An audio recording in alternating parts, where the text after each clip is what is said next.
leader. Mel Usher has the details. David Speirs has hit back at what appears to be a video of him doing drugs in his home back in June. He's told the Advertiser the footage showing him appearing to snort a powder in his kitchen is a digital hoax. And the former state Liberal leader wants to assure South Australians he would never take illicit substances, calling this horrifying and troubling. He was overseas for part of June and says during that time other persons had access to his home and could have taken footage. There's also sound to go along with the video dated June 30. The Advertiser asked an internationally recognised expert in the field of digital evidence to examine the footage and photos. He says it appears to be authentic and without indications of tampering of content, metadata or file structure. Mr Speirs insists it's a deepfake. Labor is promising to introduce a nationwide age limit for social media before the next election. Zach De Silva says SA is already on the case. The Albanese government is currently investigating the best way to enforce social media age limits, and now it's going one step further. Labor will today promise to introduce legislation in this term of Parliament, barring some children from apps like Facebook and Instagram. The cut-off age is yet to be decided, but South Australia wants to set it at 14 years old, and the Commonwealth is likely to take a similar approach. In a statement, the Prime Minister says the landmark reform is about protecting children's mental and physical health. Bluey says it has no other choice but to up the price of its pies, pasties and cakes to pay its electricity bill. It's jumped 18%. That works out to an extra $8,500 per month.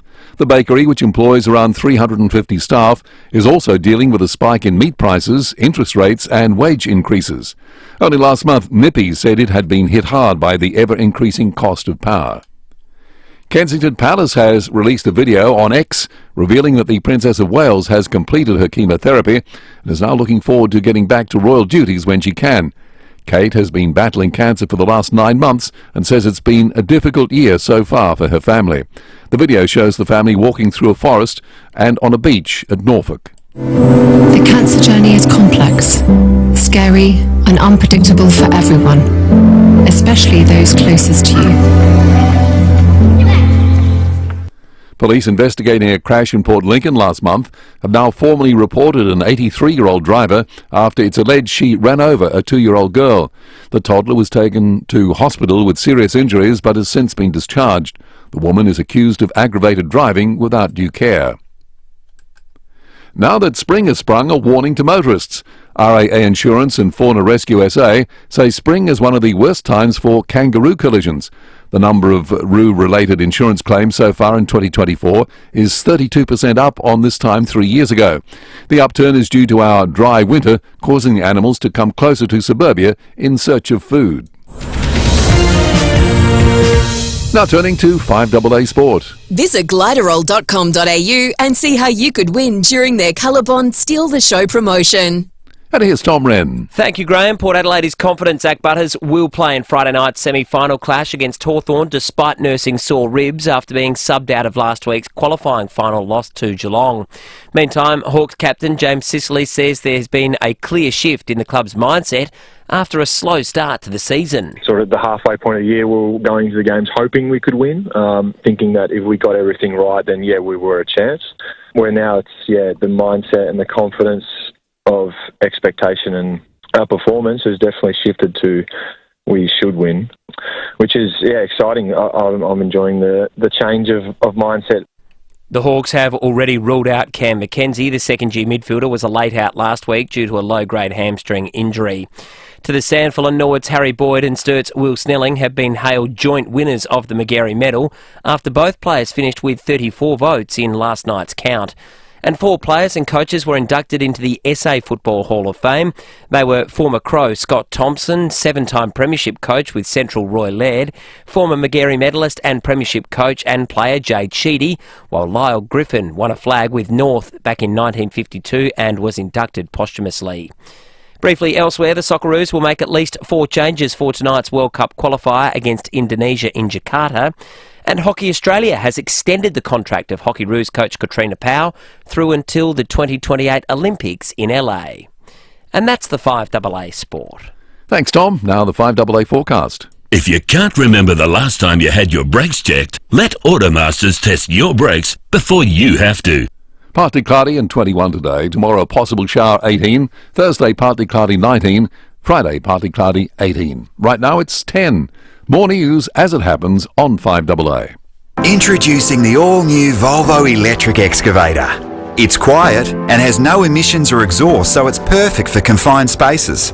The battery has 48 volts and it's got zero tail swing radius, whatever that means.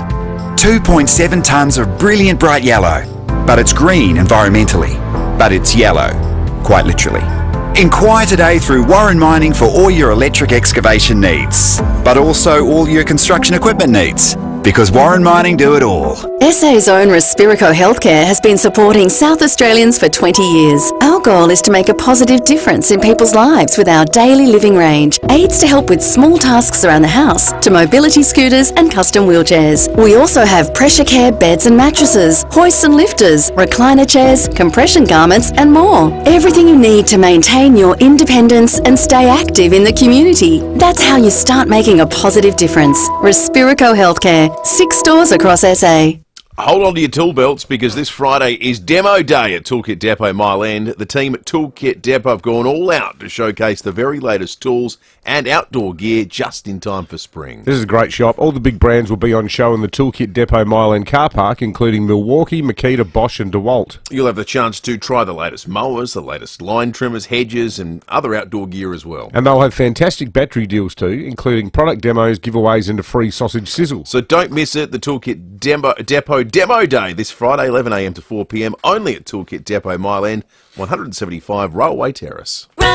Right Price, Adelaide's best in heating and cooling, has risen to new heights. Literally, Right Price are now your roofing people too. Same exceptional service, value and quality. From total roof replacement, including tiled roof installation, to tile roof repairs, cleaning and painting. And for peace of mind, a rock solid quote. So the only surprise you'll get is how magnificent your roof and home looks. Do it right. Visit rightpriceroofing.com.au. You can get your roof right at Right Price. Join Adelaide wakes up with 5AA, David Penberthy and Will Goodings, Tom Wren for sport, Jade Robran on the scene as it happens, Graham Goodings and Jess Adamson with the news that matters to Adelaide. Breakfast with David and Will, bringing together the names you trust with everything you need to know to start your day. Always live, always local and only on 5AA. Always Adelaide. Adelaide. This is 5AA. Head to your Hyundai dealer for run-out offers across MY24 range. Petrol and diesel vehicles. T's and C's apply. David Penberthy and Will Goodings. 5AA Breakfast. 9 minutes after 6, good morning to you and welcome to Tuesday on 5AA Breakfast, the 10th of September. Big morning ahead today. We're going to have a trial by jury, the likes of which we haven't done before on 5AA Breakfast. I won't reveal too much because we're doing a little bit of legwork behind the scenes on this, but it may well be a jury that has real-world ramifications. More will be revealed over the course of the morning. We're going to talk federal politics today as well. I suspect a bit of state politics is going to be on the agenda. We'll talk power prices. A sad story about Villiers in the paper this morning about the ridiculous increase to their input costs that mean you're going to be paying more for their excellent products. And the other thing, I just want to say this, go fill up your car today. Petrol prices at the moment are staggeringly low. You can get regular unleaded in the $1.50s just about most places you go this morning. The oil barrel price has just collapsed of late. It's down now in the range of $68. $68 the last trade was. It got nearly up to the mid-110s, 120 during COVID when we had the fuel excise come off. It is significantly cheap at the moment, so go out and fill up your petrol tank. David Penberthy, good morning to you. Good morning, Will. Good morning, listeners. It's hard to know where to start with the story sometimes, isn't it? If you haven't seen it, and most of you will not have seen it yet unless you get the paper very early, maybe you've gone down to your local On the Run to pick one up, I'll just read and describe the front page. The headline is on the nose in all caps. Then it says over the top, David Speirs says he is the victim of a deep fake video that shows him snorting white powder. Sean Fuse to Catherine Birmingham, so two very credible journalists. With a rolled-up $5 note to his nostril, David Speirs has been captured on video appearing to loudly snort some sort of white powder from a plate on his kitchen bench at 4:12 a.m. But Mr. Speirs said last night he was the victim of a deep fake, saying he had never taken drugs. Now, the photograph, there's two photographs on the front. In the foreground of his kitchen bench, there's a white plate covered with white powder and a credit card. And Mr. Speirs is holding his mobile. There's glasses of wine. And then in the other photo, the inset photo, he's face down in the plate, appearing to snort something. Now, there's two scenarios, because this all happened when he was opposition leader. There's two scenarios here, both of which are remarkable, and there's only two scenarios.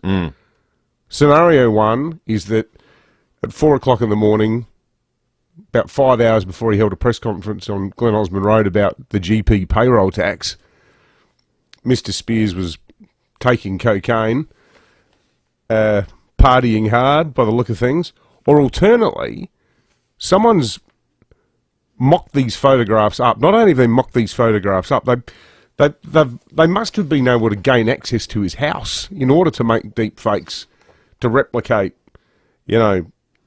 everything in his kitchen, the exact bench. Well, he says that. He said he was away from, which is the most plausible part of the entire thing. He was away for part of June. He was overseas for a couple of weeks, and he said there were people that had access to his home. So, which I thought was an interesting admission. So he's saying that is his home. Because my first thought was, well, what does his kitchen look like? To verify whether that is accurate or a deep fake or not. So he's saying, no, that's his house. He's admitted it in the text exchange with the Tiser that they've printed this morning in the paper.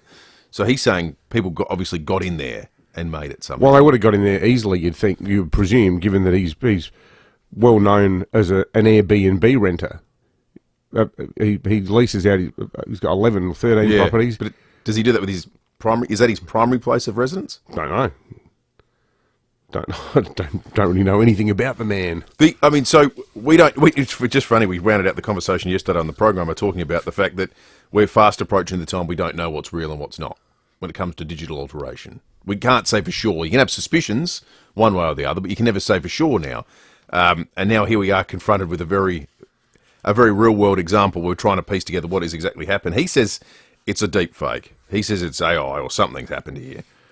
His comments are so emphatic. They are emphatic. Like he is just dead set, flat out denying it, saying, no, this is very troubling. The expert the Tiser have quoted is emphatic too. And he's not one of these rent-a-quote people. He's a genuine He's expert. the guy that, when this happens in the local justice system, Matthew Sorrell, I think is his name, is the guy that the DPP brings in.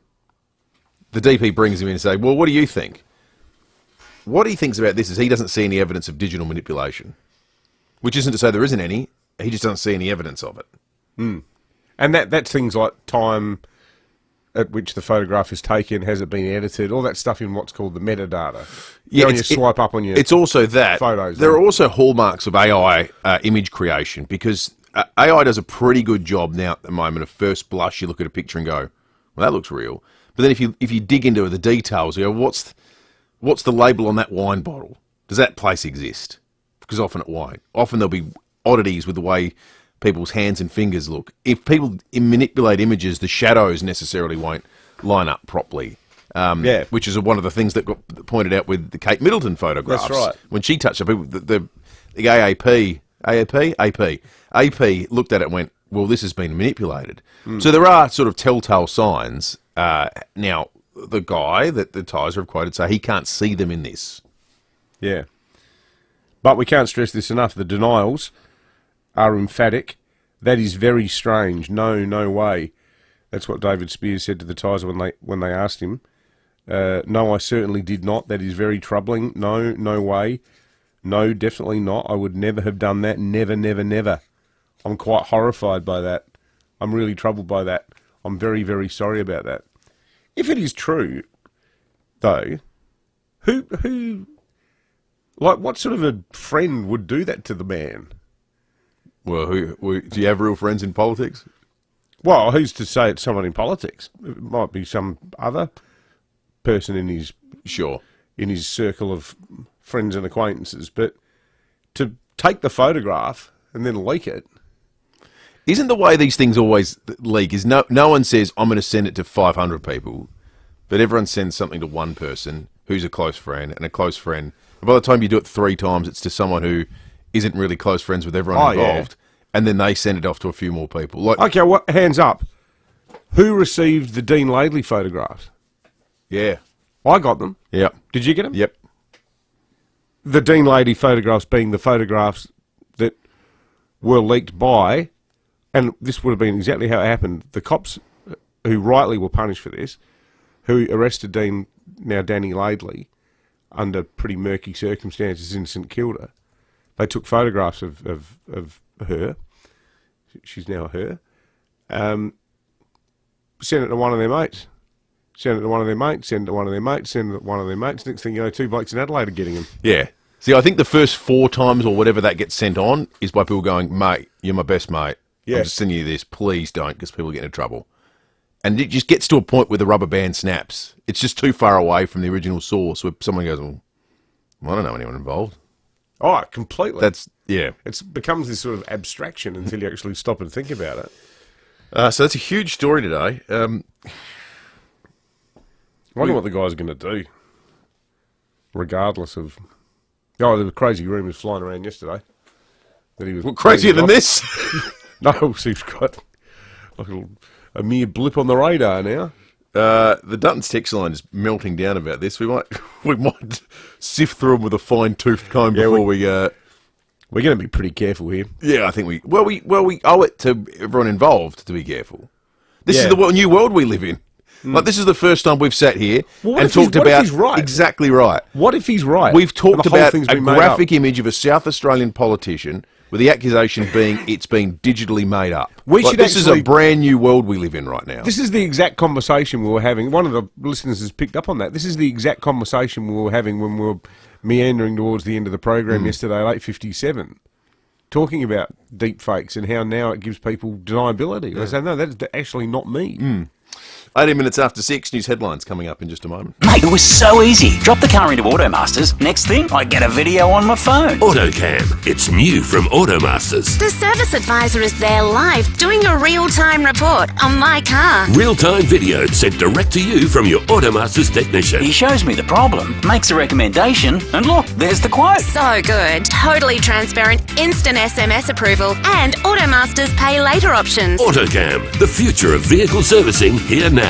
Call 1300 Automasters. Nearly 1 million Australians get a pathology test every week. Almost all these tests, like blood tests, are free because they're bulk billed. 70% of all medical decisions rely on pathology tests. Doctors depend on them to diagnose illness, disease and infection. But these services are under threat. So to keep pathology accessible for all Australians, we need funding to keep pathology bulk billed. We need our voice to be heard. Visit keeppathologybulkbill.com.au. Authorised by LWET, Australian Pathology Canberra. Need more space in your home, a bigger kitchen maybe, or an extra bedroom, but not sure how to make it happen? Well, it can be overwhelming. Figuring out costs and how to pay for it all, and that's where Aussie comes in. So chat to an Aussie broker and see how unlocking your home's equity could help make your renovation dreams a reality. Help from an Aussie broker is always free, and 30 minutes could make all the difference. Visit aussie.com.au to book a chat or find out more. Australian credit licence 246786. Transform your outdoor space and turn it into a great year-round entertainment area with an opening and closing roof from Louver House. Our Louver House roof will let in the perfect combination of airflow and sunlight, so you can entertain no matter the weather. Best of all, they're manufactured right here in SA with rain sensors and options like LED lighting. Find out more with a free design measure and quote. See the light with Louver House. louverhouse.com.au. If you're packing up your family to travel across the land will treat you different in a Dave Benson caravan. 30 years in business and proudly Aussie made. You'll always find the van for you under cover and in the shade. We've got the largest indoor showroom, so come and say g'day. Whether it's a caravan or RV, visit DBC today. And if the rain's coming down sideways, don't let it wreck your plans, because our showroom's undercover at Dave Benson Caravans. Book the car into Automasters. Next thing, there's a video on my phone. Shows me the problem, makes a recommendation, and look, there's the quote. So good. Totally transparent, instant SMS approval, and Automasters pay later options. AutoCam, new from Automasters. 5AA Breakfast is streaming live right now. To watch, simply head to 5AA on Facebook or YouTube. Head to your Hyundai dealer for run-out offers across MY24 range, petrol and diesel vehicles. T's and C's apply. David Penberthy and Will Goodings, 5AA Breakfast. 21 minutes after 6, let's get into the news headlines on this Tuesday morning. This is intriguing. The Prime Minister now says his government will introduce legislation to enforce a minimum age for access to social media. Deja vu. We were talking about this with the Premier yesterday. He says it'll happen before the next election, which is due some point next year.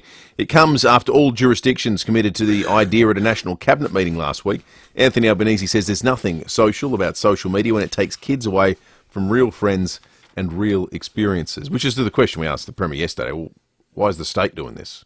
Why not have a national sort of approach? It looks like there is going to be a national approach. Well, it looks to me like, and we know that that the Premier was at National Cabinet last Friday. It looks like politically the way this was managed was we'll give SA a clear run at this because it was Malinowskis' idea. He was the one who led the charge on it, set up the Robert French inquiry, and then so they've got the big run in the Sunday Mail, did a round of interviews yesterday, then the feds come in, because I actually think they will need federal imprimatur to make it constitution proof. Absolutely. Well, it'll be tested in the High Court if it gets through, you'd imagine. And people say, oh, you know, what's this got to do with anything? How about he fix up ramping or whatever? Well, I actually think it's a good reminder from Peter Malinowskis that one of the things that is central to politics is doing stuff that's popular and that people agree with. And clearly, a lot of parents go, stuff this for a joke. We need more protections for our kids. South Australian police investigating a crash at Port Lincoln last month have now formally reported an 83-year-old driver after it's alleged she ran over a 2-year-old girl. The toddler was taken to hospital with serious injuries but has since been discharged. The woman is accused of aggravated driving without due care. Villiers says it has no other choice but to up the price of its pies, pasties and cakes to pay its electricity bill. It's jumped 18%, which works out to an extra $8,500 per month. The bakery employs around 350 people. It's also dealing with there's a whole raft of business inputs that are really cruelling Villiers at the moment, but they're a good, you know, they're not the canary in the coal mine. There are plenty of other businesses that are suffering this way too, but we're going to talk about it after 7 because I think it's an interesting story about how one thing cascades to another. And these business costs aren't necessarily isolated to one part of the balance sheet. They all affect one another. So we'll talk about that a little bit later. A warrant has been issued for the arrest of a foreign national accused of pouring boiling coffee on a Brisbane baby. This is so bizarre, this story. He's left the country, hasn't he? He's left the country. So 9-month-old Lucas suffered serious burns after this weirdo walked up to him and his mother and threw coffee on him in a park last month. Totally random. Yep. It was a 33-year-old man who was the person who attacked the child. The foreign national has been in Australia since 2022 and now has fled the country. What do you say? Demented. We don't know anything about him, do we? We know nothing. We know nothing about motive. We know nothing about... Well, the person clearly isn't right in the head. No. But they're right enough to go and jump on a plane and flee the country. Yeah. There's nothing about that story that makes sense to me. Kamala Harris and Donald Trump are preparing to face off in the US presidential debate that'll be happening tomorrow morning our time. It's 11 a.m. tomorrow, isn't it? Well, yeah, if it's East Coast, say it's a 7 p.m. start. Yeah, it'd be 10:30, 11, something like that. Yeah. Something around then. The polls say they're neck and neck at the moment. Maybe Trump just a smidge ahead. They'll meet in Pennsylvania for the official showdown. Kamala Harris is warning viewers that Mr. Trump will most likely lie. There's no floor for him in terms of how low he will go, and we should be prepared for that. We should be prepared for the fact that he is not burdened by telling the truth, and we should be prepared for the fact that he is probably going to speak a lot of untruth. Politicians accusing each other of lying at a debate. What next? Exactly. Has the whole world gone mad? Shock horror. Mountain of texts. Can't read all of them out. We're being very cautious legally. But we can read somehow. Quite a few people have made this suggestion, like George in West Croydon. Maybe Mr. Speirs could take some sort of drug test or a hair follicle test. If he's that confident that he has been the victim of a deep fake framing exercise, he could submit himself to some sort of drug test. Does it work that long after the fact? Well, we were talking here late June, and it's September the 7th today? No, September the 10th. One here, you have to wonder whether the image of David Speirs, if it is a fake, has been released by his opponents within the Liberal Party, given their propensity to self-destruct. You couldn't discount the idea. Thank you for that, Guy. And a lot of people just shaking their heads about Albo jumping on the Malinowska social media bandwagon and coming up with a much more direct plea along these lines. How about you just fix the power prices, Albo? They got nothing on it, have they? Nothing. They are nowhere. Nowhere.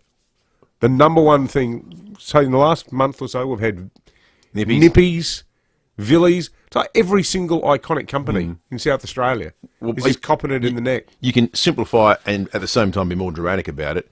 I imagine every single business you've read about in the paper at the moment that's closed in South Australia, that decision has made beyond retirement in some ways linked to power prices. Biggest driver 100% of overheads for small business. 9.9 degrees outside in the city at the moment. Back to being a coolish sort of a start. We haven't had too many of these. Not that it's that cold, but it's cool compared to where we've been. 21 the expected top today, partly cloudy. It'll be a very nice day. Probably the warmest of the week that we can see on the forecast. A lot of 18s and 19s. Tomorrow 18 with up to a mil of rain. Dry for the rest of the week. 19 the top on Thursday, 18 Friday, 18 Saturday, 18 Sunday and 20 on Monday. Tom Renner's in the 5AA Breakfast studio as we turn our attention to sport. Visit gliderol.com.au and see how you could win during their Colorbond Steal the Show promotion. Morning to you, Rennie. Morning, Will. Morning, David. Can I just ask, Tom, those pictures of you doing the rounds wearing no shirt, standing in... oh my God, are they real or are they deep fakes? No, I'd like to say they were deep fakes, but they're not. No, sorry, I jumped in there. They haven't been doctored, those ones. I should have doctored them, though. Yeah. Put a little bit of extra definition on there. And stick out on the Premier's body, maybe. Exactly. Magarey medal last night. Well done to Harry Boyd and Will Snelling, joint winners from Norwood and Sturt. I got to say, I found that whole ceremony last night incredibly moving. They're both such nice guys. And you know, Will Snelling missed those games in the middle of the year because of the unexpected death of his father. Mm-hmm. But Harry Boyd just seemed like, you know, there's so much mutual respect and affection there. It was great, wasn't it? It was a really good night. Yeah, they did well, 34 votes apiece. And, you know, they go into the history books alongside some of the greats of South Australian football. And it was a really good night. Speaking of which, they had the SA Hall of Fame. They had some inductions last night there too. So Scott Thompson, who played 308 games, 269 at the Crows. Roy Laird, who had an amazing record as coach at Central. Jade Sheedy, who was a brilliant player at Sturt. I remember watching him and admiring how good he was. And Premiership coach with Woodville West Torrens, and Lyle Griffin as well, who was inducted posthumously. So a really good night. Whilst we sort of now wait for Zach Butters, and I know he spoke with Seven last night, Will, confident that he will play this week. I mean, if he doesn't play, it's hard to see any he's in for a rough night. He's clearly in pain. Yeah. And he's going to be made to feel it.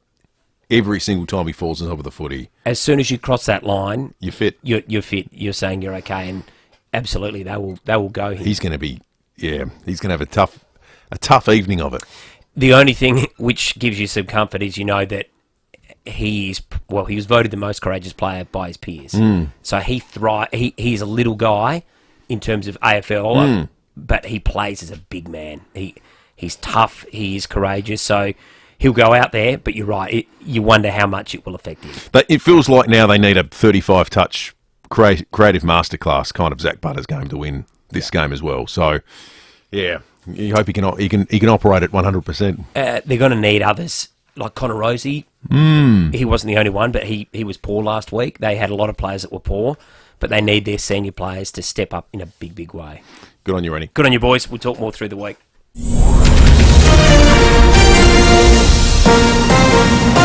This is 5AA News. Always Adelaide. Partly cloudy and 21 today with the 6:30 news. I'm Graham Goodings. Hydrotherapy at Physio Extra Marion has individual sessions and classes claimable on private health and NDIS. The federal government is promising to introduce a nationwide age limit on social media before the next election. Prime Minister Anthony Albanese says the policy is about protecting the health of Australia's children. But the age cutoff is yet to be decided, and Labor is still investigating how a ban would be enforced. It comes just days after the Malinauskas government doubled down on its commitment to curb kids' access to social media. A body representing bookmakers believes a ban on gambling advertising will only see consumers turn to offshore illegal markets. A poll conducted by Freshwater Strategy shows just over half of Australians support sensible, moderate restrictions. But another survey conducted by the SMH The Age shows 51% of voters favour a blanket ban. Responsible Wagering Chief Executive Kai Cantwell says the federal government needs to find a middle ground in its approach. There are significant risks for driving consumers into the illegal offshore space if we head down the path of blanket bans. As you've reported previously, there's also risks to broadcasters, there's risks to sport, there's risks to racing. Kamala Harris and Donald Trump are preparing to face off in the US presidential debate. The candidates are neck and neck in the polls. They'll meet in Pennsylvania for the official showdown. Ms. Harris is warning viewers Mr. Trump will likely lie. There's no floor for him in terms of how low he will go, and we should be prepared for that. We should be prepared for the fact that he is not burdened by telling the truth, and we should be prepared for the fact that he is probably going to speak a lot of untruth. The Princess of Wales has shared a personal video announcing she's completed chemotherapy, detailing her cancer journey alongside her husband and children. UK correspondent Jessica Millwood. This video is incredibly candid, personal and intimate. It's unprecedented in terms of the royal family opening up about personal health battles. The Princess of Wales revealing she has now completed preventative chemotherapy and a new phase of her recovery begins. She said it's been a complex and scary time for her, William and the children, the diagnosis giving her a new perspective on everything. With humility, it also brings you face to face with your own vulnerabilities. Kate will attend a handful of engagements in coming months, but says she'll be taking it day by day. Former television star Andrew O'Keefe has lost an appeal against his conviction on domestic violence charges. He was found guilty earlier this year of assault occasioning actual bodily harm, common assault and breaching an AVO relating to an incident in 2021. Speaking outside the court, O'Keefe says he may have more to say once he considers the judgment in detail. Obviously I'm very disappointed in the judgment, but I think His Honour did a good job of parsing the evidence before him. I will say this, that in the current state of the law, in this area of the law, it's not surprising that I lost this appeal. He succeeded in an appeal against a conviction for drug possession. One of the most famous voices of all time has gone silent. The actor who once had a stutter. James Earl Jones has died. The actor who earned Tony Awards, 2 Emmy Awards, an Honorary Academy Award and a Grammy over his long career died on Monday. He was 93. Now turning to 5AA Sport. Visit gliderroll.com.au and see how you could win during their Colorbond Steal the Show promotion. And now it's a very good morning to Tom Wren. And a very good morning to you as well, Graham. We're going to start off with a little bit of football, and Port Adelaide's players will again be on the training track this morning as they prepare for Friday night's semi-final clash against Hawthorn at home. Vice-captain Zach Butters is again expected to be there as he tries to overcome his sore ribs, which he suffered in last week's clash against Geelong. Still on footy, Bailey Smith wants to be traded from the Western Bulldogs but hasn't said which club he wants to get to. The 23-year-old has been linked with the Cats. Coach Chris Scott has told Fox Footy, though, he's not aware of any discussions. My understanding is that he hasn't nominated a club, and there's a fair chance that even if those conversations have happened, that I'm not privy to it exactly. Andrew Mackey and Bailey's management would have worked through that. And at last night's Bulgaria medal count, there were joint winners with Norwood's Harry Boyd and Sturt's Will Snelling, both winning the award with 34 votes each. Well, Australia has defeated Great Britain 13-12 at the Under-23 Baseball World Cup in China. The team will play the host nation today for a place in the medal rounds. And in some soccer, in the UEFA Nations League, France has beaten Belgium 2-0 this morning. Tonight, it's the Socceroos looking to get their World Cup campaign back on track. They take on Indonesia in Jakarta. And that's the 5AA Sport. Thanks, Tom. Now the 5AA forecast. If you can't remember the last time you had your brakes checked, let Automasters test your brakes before you have to. Partly cloudy, 21 today. Tomorrow, 18 with a possible shower. Thursday, partly cloudy, 19. And Friday, partly cloudy, 18. Currently, it's 10. More news as it happens on 5AA. Head to your Hyundai dealer for run-out offers across MY24 range, petrol and diesel vehicles. T's and C's apply. David Penberthy and Will Goodings, 5AA Breakfast. 24 minutes to 7.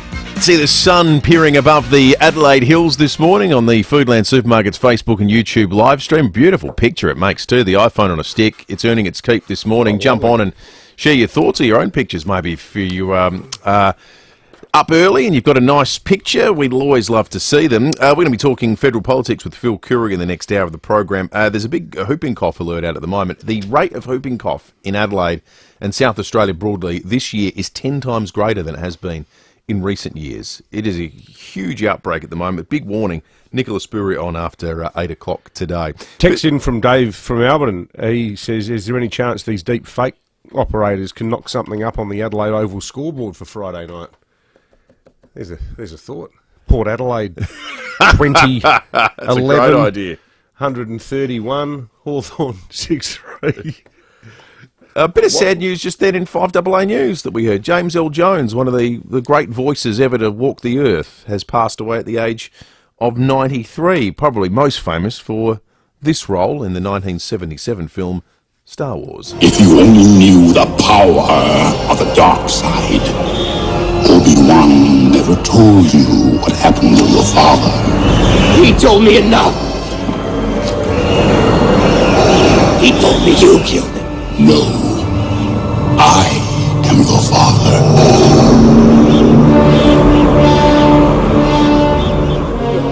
Might be his most famous role, wasn't his most remunerative, earned $7,000 for that job in 1977 and didn't take a film credit for it. For the first two Star Wars films, he didn't take a credit. He said, out of deference to the guy who played him in the suit, David Prowse, he said, well, I'm only just doing the voice. You can't give me credit for the actor. $7,000. He got paid $7,000. Most famous, James Earl Jones is a stage actor. Received a huge amount of recognition, awards since with Tonys and so forth for a lot of Shakespearean roles, which you can imagine with that voice. Just lent himself, and his diction and the way he spoke, lent himself to that style of theatre. Famous too for playing in a film sense, Mustafa from The Lion King. That would have been one of his most famous roles that I reckon a lot of people would know. Otherwise, had a run of films in the 90s with the Jack Ryan movies. So Hunt for Red October, Patriot Games, Clear and Present Danger he was in as well. But a huge career, received an honorary Oscar in 2011. Was working up until 2022. He did the second Coming to America, the Eddie Murphy movie, when they made the second version. He was in that. He reprised his role from the original one, and most recently appeared in one of the new Star Wars offshoots. But given his age, obviously, he in fact was one of the first, and this is appropriate in the context of what we've been talking about this morning, he was one of the first actors to say to a big studio, "You've got me speaking a lot. Let AI do it. Really? If you pay me money, you can let AI be Darth Vader. I'm too old to be doing this anymore." So James Earl Jones, 93. One of the greats. $7,000. It's a pittance, isn't it? For one of the most recognisable roles ever. He didn't get any percentage of the box office. No. Because that's like pretty much up there with the highest grossing films in history, isn't it? Yeah. Crazy. Without a doubt. Yep.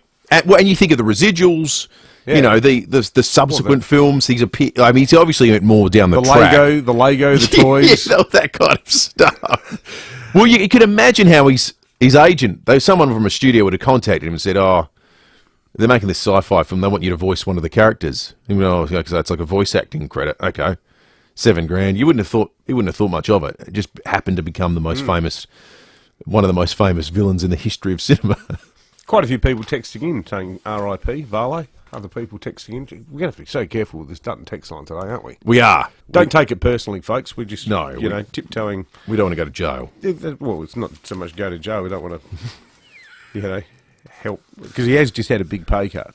David Speirs on account of losing or stepping down as opposition leader. So we're not going to be drawing any hard and fast, immutable conclusions about anything. Well, we can't. Right now. We can't. We live in a new world where it's almost impossible to. It's amazing, isn't it? Yeah. Just imagine the amount of events in history that you could deny now. Yeah. It's sort of catnip for conspiracy theorists too, isn't it? Yeah. Yes. Oh, completely. You can say anything about anything. You can create anything.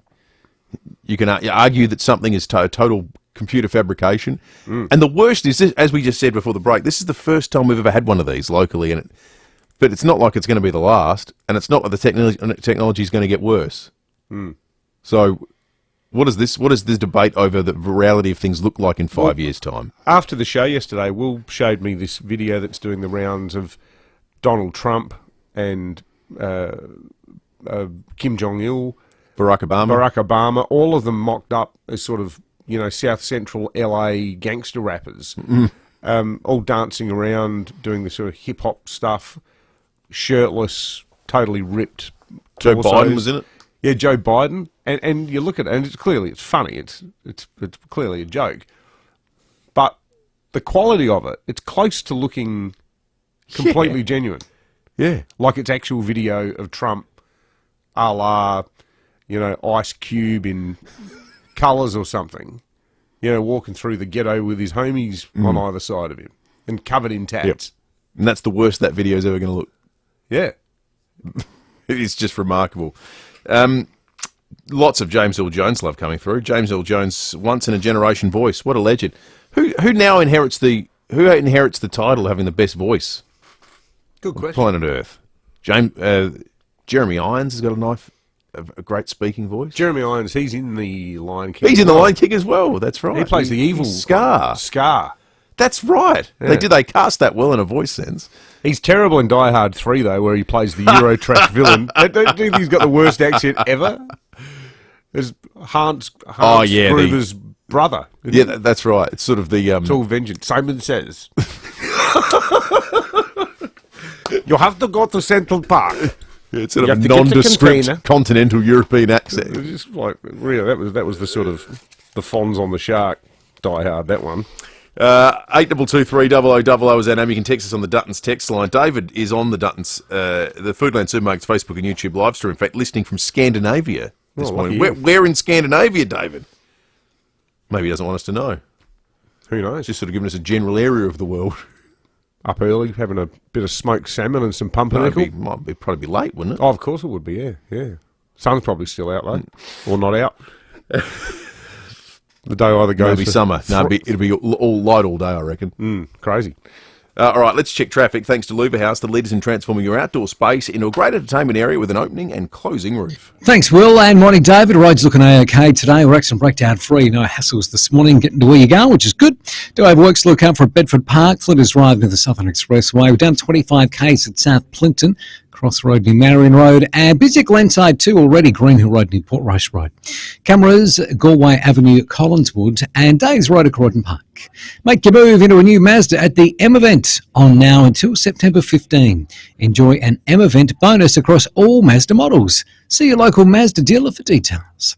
Adelaide's most accurate traffic on 5AA. SA's own Respirico Healthcare has been supporting South Australians for 20 years. Our goal is to make a positive difference in people's lives with our daily living range. Aids to help with small tasks around the house, to mobility scooters and custom wheelchairs. We also have pressure care beds and mattresses, hoists and lifters, recliner chairs, compression garments and more. Everything you need to maintain your independence and stay active in the community. That's how you start making a positive difference. Respirico Healthcare, 6 stores across SA. Right Price, Adelaide's best in heating and cooling, has risen to new heights. Literally, Right Price are now your roofing people too. Same exceptional service, value and quality. From total roof replacement, including tiled roof installation, to tile roof repairs, cleaning and painting. And for peace of mind, a rock solid quote. So the only surprise you'll get is how magnificent your roof and home looks. Do it right. Visit rightpriceroofing.com.au. You can get your roof right at Right Price. There's so much to discover in Europe, from its rich history, diverse cultures and vibrant art to its mouth-watering cuisines. There is so much to experience that will educate you, excite you and inspire you. And with Phil Hoffman Travel, exploring Europe has never been easier. Whether it's a Royal Caribbean fly and cruise package starting from just $3,999 a person, or a 15-day river cruise from $4,995 a person, Phil Hoffman Travel have got the perfect adventure for you. And don't forget the airfares. Return flights from Adelaide to Europe for just $1,480 per person. So Phil Hoffman Travel's Europe sale ends September 25. Contact Phil Hoffman Travel today or visit phtfortravel.com.au for a range of incredible deals. Hey mate, I need a couple of 2x4s and 4x6s moved down over here. Mate, why are you yelling? Sorry mate, I'm just used to it. There's no need to yell. In fact, there's no need to do much at all thanks to the all-new electric excavator by Volvo. With no noise and no emissions, there's really no worries. Inquire today through Warren Mining and enjoy the sound of silence. Ever had the feeling you're being watched online? Scammers are always looking for new ways to con you. They're criminals and they're clever. But Australian banks have joined forces in the war against them. Intelligence sharing between banks will identify new types of scams faster. A new payment system to ensure you pay the right person is being rolled out. Unique identity checks will defend against identity theft. And there'll be more double checks when you're paying someone new. Australian banks are working to protect you. For busy people, you can get almost anything delivered to your front door or workplace nowadays, including a test drive of a new Hyundai from Wayville Hyundai. Change the way you Hyundai at Wayville Hyundai. Run out bonus offers on now. Head to your Hyundai dealer for run-out offers across MY24 range, petrol and diesel vehicles. T's and C's apply. David Penberthy and Will Goodings, 5AA Breakfast. 13 minutes to 7. Gee, there's a lot of love for Morgan Freeman coming through on the Duttons text line, as we posed the question this morning with the passing of James Earl Jones, who inherits the title of the best voice on earth. Yeah, Ricky and Aldinga. I reckon we've had about a dozen messages. Andrew from Rosedale, Morgan Freeman. What's Morgan Freeman's most famous film off the top of your head? Oh, probably the one he won the most awards for was Driving Miss Daisy, which is probably of all his films the one I least want to see. His most famous voiceover is Shawshank Redemption. Yeah, he's in Seven as well. He's in Seven. I hate that film. Disgusting. It's so horrible. It's a bit hammed up too, isn't it? Oh, it's David Fincher. I reckon he's a great director. I love it. The look of it, the feel of it. The noir sort of... Yeah. Almost looks like Blade Runner. Everything's filmed with a yellow filter. Yeah, yeah. It sort of makes it feel scorched and horrible. Morgan Freeman, here we go. But still, the place you live in is that much more drab and empty that they're gone. I guess I just miss my friend. The famous moment at the end of Shawshank Redemption. There's a few other nominations for great voices coming through, but Morgan Freeman certainly. Tom Jones, someone says. Tom Jones is going to the world of singing, but in fact, geez, it's just all Morgan Freeman. Well, it's not all Morgan Freeman, because Quentin says, what about Graham Goodings? Well, you know, he's in a lead company. We've been trying to find it. There's a famous bit of audio when James Earl Jones was in Australia. He got interviewed here by Dad on 5AA. Seriously? And he said to him, commented on his voice, and James Earl Jones says to him, and you have a beautiful voice too. You're joking. And let me tell you, as far as career highlights go for the GG, oh wow, that one is right up there. That'll be like one of the Indiana Pacers telling you you've done a good layup.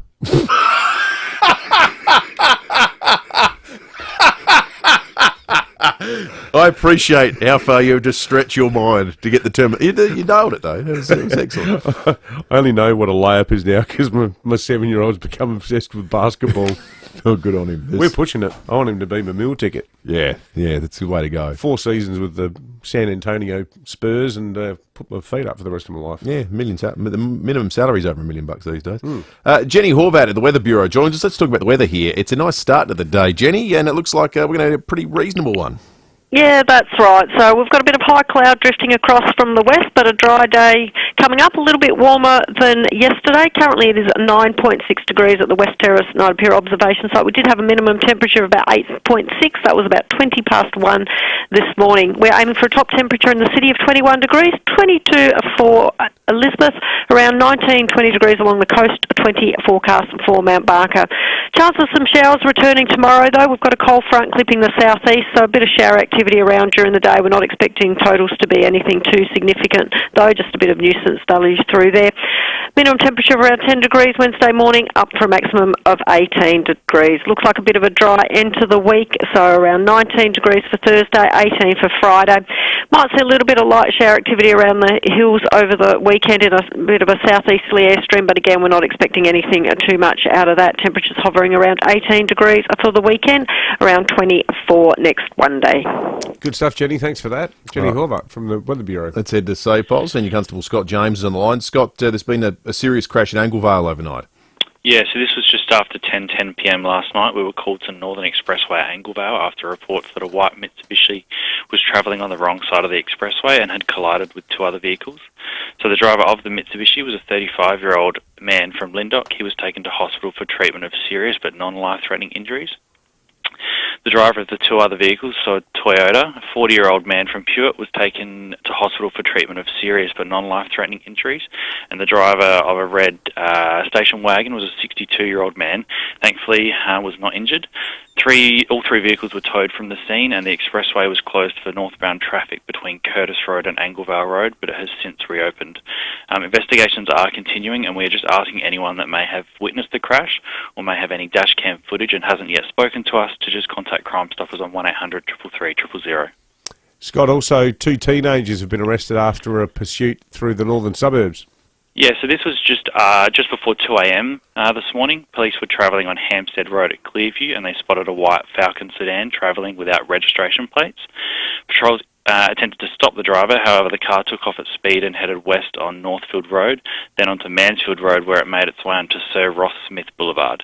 The car turned to travel north on Attingham Crescent at Oakton, where the car came to a stop, and then two people were running from the car and into the surrounding area. Police quickly set up cordons, and a short time later, two suspects were located on Foster's Road, where they were subsequently arrested by patrols. A search of the car that was dumped located some stolen tools and some braking implements, including a balaclava and some gloves. So the two people were an 18-year-old from Northfield and a 19-year-old from Truro. They were both charged with carrying an offensive weapon, possessing an article to commit an offence, and unlawful possession.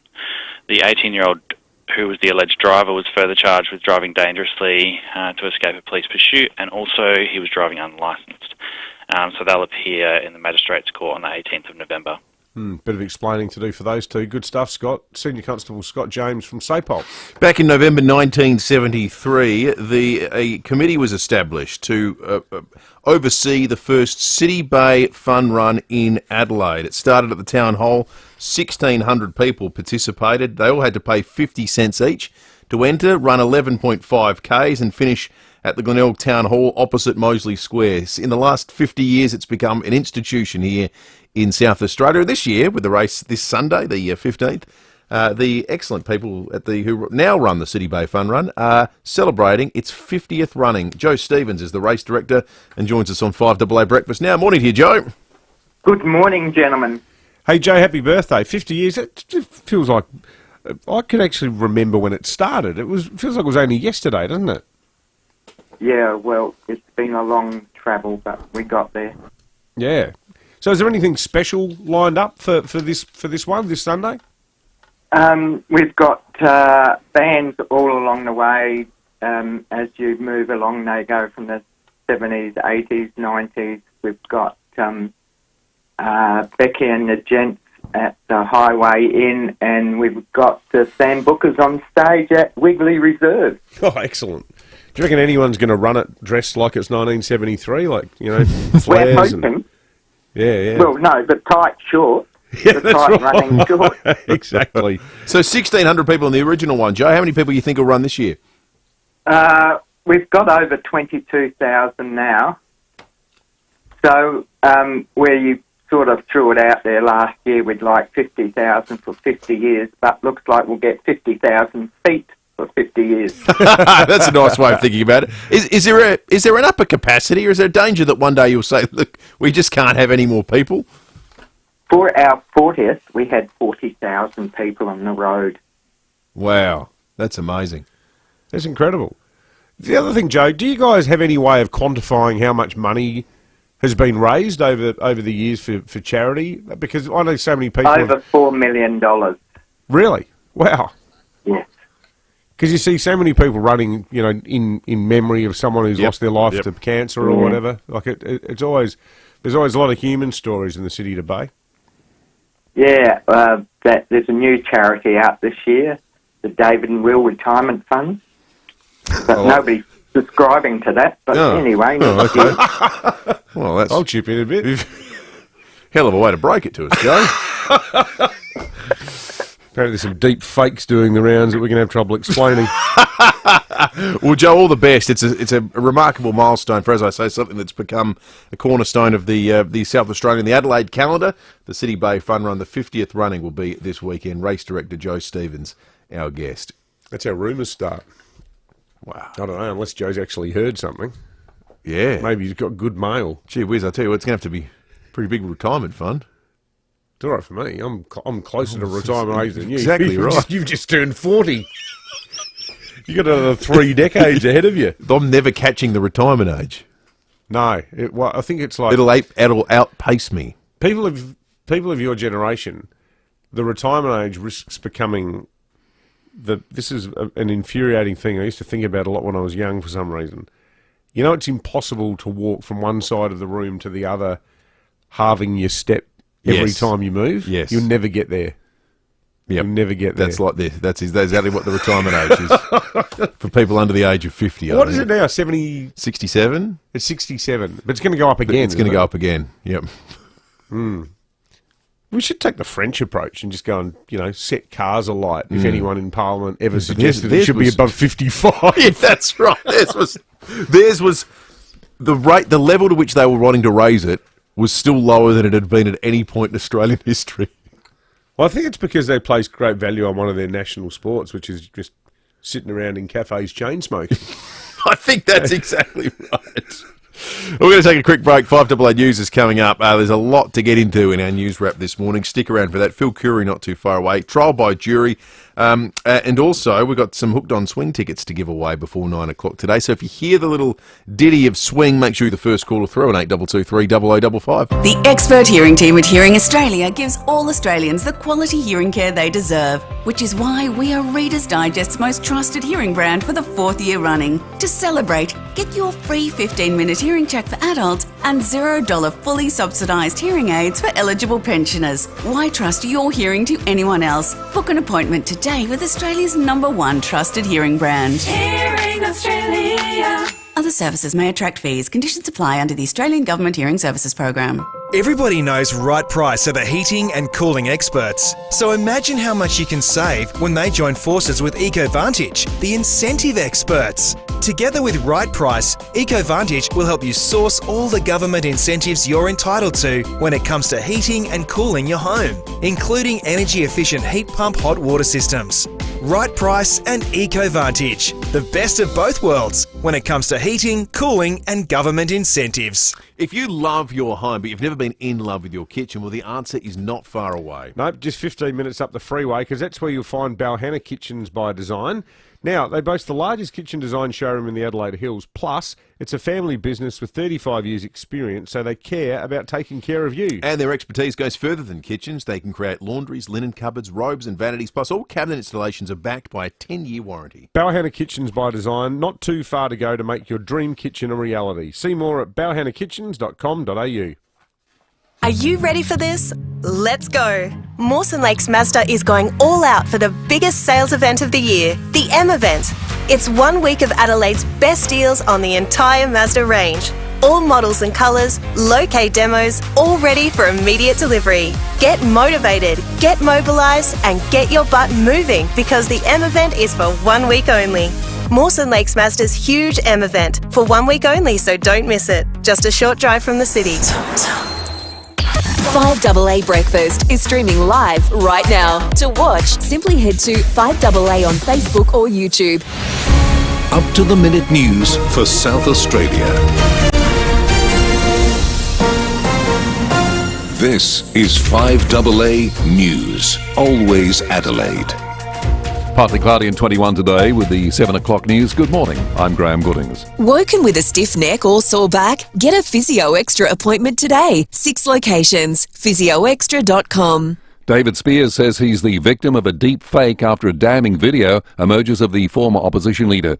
Mel Asher has the details. David Speirs has hit back at what appears to be a video of him doing drugs in his home back in June. He's told the Advertiser the footage showing him appearing to snort a powder in his kitchen is a digital hoax. And the former state Liberal leader wants to assure South Australians he would never take illicit substances, calling this horrifying and troubling. He was overseas for part of June and says during that time other persons had access to his home and could have taken footage. There's also sound to go along with the video dated June 30. The Advertiser asked an internationally recognised expert in the field of digital evidence to examine the footage and photos. He says it appears to be authentic and without indications of tampering of content, metadata or file structure. Mr. Speirs insists it's a deepfake. Nationwide age restrictions on social media could become law by early next year. Zach De Silva says the South Australian government is already looking at banning under 14s. The Albanese government is promising to introduce an age limit on apps like Facebook and Instagram before the next election. Labor is yet to decide on a cut-off age, but South Australia plans to block children aged 14 and younger from social media, and the Commonwealth is likely to introduce a similar policy. The federal government is currently looking at which technologies could be used to enforce a ban. In a statement, Prime Minister Anthony Albanese says the policy will help protect the health of young Australians. South Australia's defence industry will take centre stage at the Land Forces International Defence Expo in Melbourne this week. A record 67 exhibitors from SA will be on show. Minister for Defence and Space Industry Stephen Mulligan says we are at the forefront of the nation's defence industry and renowned for innovation, world-class research and development and a highly skilled workforce. South Australia has long been regarded as the defence state. We're not only the home of naval shipbuilding, but we have more than 400 defence companies with broad capabilities for our Navy, Army, Air Force, as well as the emerging technologies. And they'll all be in line to show off their wares over the course of this week. Actor James Earl Jones has died at the age of 93. He starred in Field of Dreams and was the voice of Star Wars villain Darth Vader. Obi-Wan never told you what happened to your father. He told me enough. He told me you killed him. No, I am your father. He's one of the few entertainers to have won an Emmy, Grammy, Oscar and Tony Award. Now turning to 5AA Sport. Visit gliderroll.com.au and see how you could win during their Colorbond Steal the Show promotion. And here he is, the man himself, Tom Red. Good morning, Tommy. Yeah, good morning to you, Graham. What a beautiful voice. One of the most iconic lines, that one, wasn't it? And it sends a chill down your spine, doesn't it? Just to hear it. And I'm reliably informed he was a fan of your voice too. Don't go there, please. Yeah. Well, that's a story for another day, maybe. Another day. And another time. Great stuff. Thanks, Graham. Well, Port Adelaide remains confident. Vice-captain Zach Butters will play on Friday night. Despite nursing sore ribs he suffered in last week's clash against Geelong. He was on the training track yesterday and is set to train with the group again this morning. The Power are a chance to make changes with Todd Marshall and Josh Sin among those to be considered to take on Hawthorn. Meantime, the Giants are still talking tough about their premiership chances despite their shattering loss to Sydney. GWS gave up a 21-point lead in the final quarter and now face a sudden death semi-final against a determined Brisbane squad on Saturday night. But key forward Aaron Cadman says his side has lost none of its belief. You could see we took it to them to 3 quarters and they're the benchmark. So, yeah, I think we can easily beat anyone on any given day. Let's go to the World Game. The Socceroos will look to bounce back from their horror performance against Indonesia when they clash in a World Cup qualifier. That's being played in Jakarta tonight. The Socceroos, of course, losing 1-0 last week at home on the Gold Coast to Bahrain. And in the NFL, there were wins for Detroit, Tampa Bay, Dallas and Seattle in Week 1 of the NFL. There'll be one game on a little later this morning, the New York Jets taking on the San Francisco 49ers. And that's the 5AA Sport. Thanks, Tom. Now checking 5AA traffic. Lynn Andrews Real Estate, experts in commercial and residential property management. lynnandrews.com.au. Morning there, looking pretty good for the run-in today, which is great. We're accident breakdown free. A few works to look out for. You'll find at Unley today, Green Hill Road near Unley Road, down to 40 k's at Bedford Park for works. Flinders Drive near the Southern Expressway, and starting to get busy already today, South Road at Tonsley, just as you exit the Southern Expressway. Cameras, Military Road, West Beach and Salisbury Highway at Drake Creek. Craving a snack? Grab an OTR Traveller Pie sausage roll for just $3. Rich, authentic flavours at an unbeatable price. OTR. Making life easy. Adelaide's most accurate traffic on 5AA. And now the 5AA forecast. If you can't remember the last time you had your brakes checked, let Automasters test your brakes before you have to. Partly cloudy and 21 today. Tomorrow a possible shower 18. Thursday partly cloudy 19. And Friday partly cloudy 18. Right now it's 10. More news as it happens on 5AA. Setting the agenda for South Australia. This is 5AA, always Adelaide. Head to your Hyundai dealer for run-out offers across MY24 range, petrol and diesel vehicles. T's and C's apply. David Penberthy and Will Goodings, 5AA Breakfast.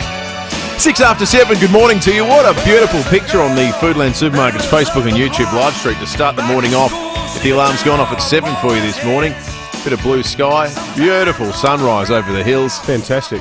Paints a pretty picture of what's going to be the pick of the days this week ahead. It'll be top 21, partly cloudy. Should be absolutely magnificent. To be fair, not a bad week ahead. Not a lot of rain about the place, so not a great news for our farmer friends. Like the gentleman we heard from yesterday from Maitland, who was despairing at the lack of rain. Hopefully out in the regions it's a little bit better than it is in the city, but it's going to be dry in the city over the course of this week. Temperatures hovering in that 18, 19 mark, but today, as I say, 21 degrees. It'll be just magnificent. Coming up this hour, Phil Curry on the program. A trial by jury. We're putting ourselves in one of our own competitions to the jury trial after 7:30 today. Yeah, this is going to be a big one. I'm not across all the details. I feel like this is I should get a T-shirt made with that written on it.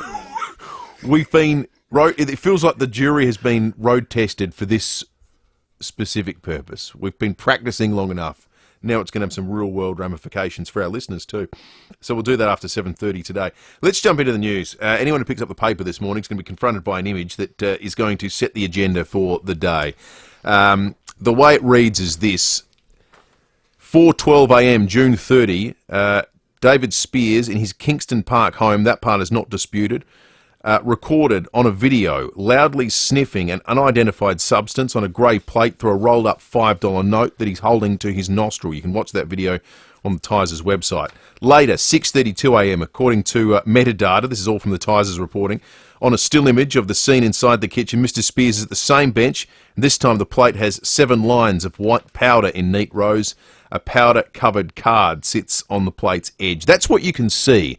But here's what's being disputed. David Speirs says this is a deep fake. He says it is potentially AI generation or some sort of hoax. He has denied it, as you can hear in this chat with the Advertiser journo who's covering the story. Just hoping to have a quick chat, David. Just a bit of a personal matter. Yeah. We've got a video of you snorting white powder. No, it's definitely not me. Certainly not. It is. It is definitely you in the video. That's snorting very a white. Strange. No. No way. You did not snort a white powder. No, I certainly did not. That is very troubling. Have you? It was a video taken in the last months of your leadership. No way. Was not you? No, definitely not. I would never have done that, Kat. Never. Are you? Have you? You've never. Never. Never. Was it a different white powder? No, I would never have done that. Okay. No, I'm quite horrified by that, Kat. You didn't, not sort of any white powder at all, not necessarily No, certainly not. The Advertiser quotes a forensic science expert, Dr. Matthew Sorrell. He works at Adelaide University. His field is digital forensic science. He's had a look at these images. He says he's found nothing to suggest it had been manipulated, tampered with, or altered in any way. He says, quoting physical features, including ears and facial marks, that match David Speirs. Now, this is the brave new world that we ended the program talking about yesterday. And perhaps our mistake was talking about it as some sort of far-off or near-term future, not knowing it would be the subject of the next day's conversation. How can you tell? Because no one can tell for sure. We don't know. His denials could not be any more emphatic. After that conversation that he had outside his house with the reporter Catherine Birmingham, he sent some more statements to the paper via text. I strongly dispute the authenticity of such a video. I was overseas for a chunk of June. I believe this is a deep fake or an elaborate hoax.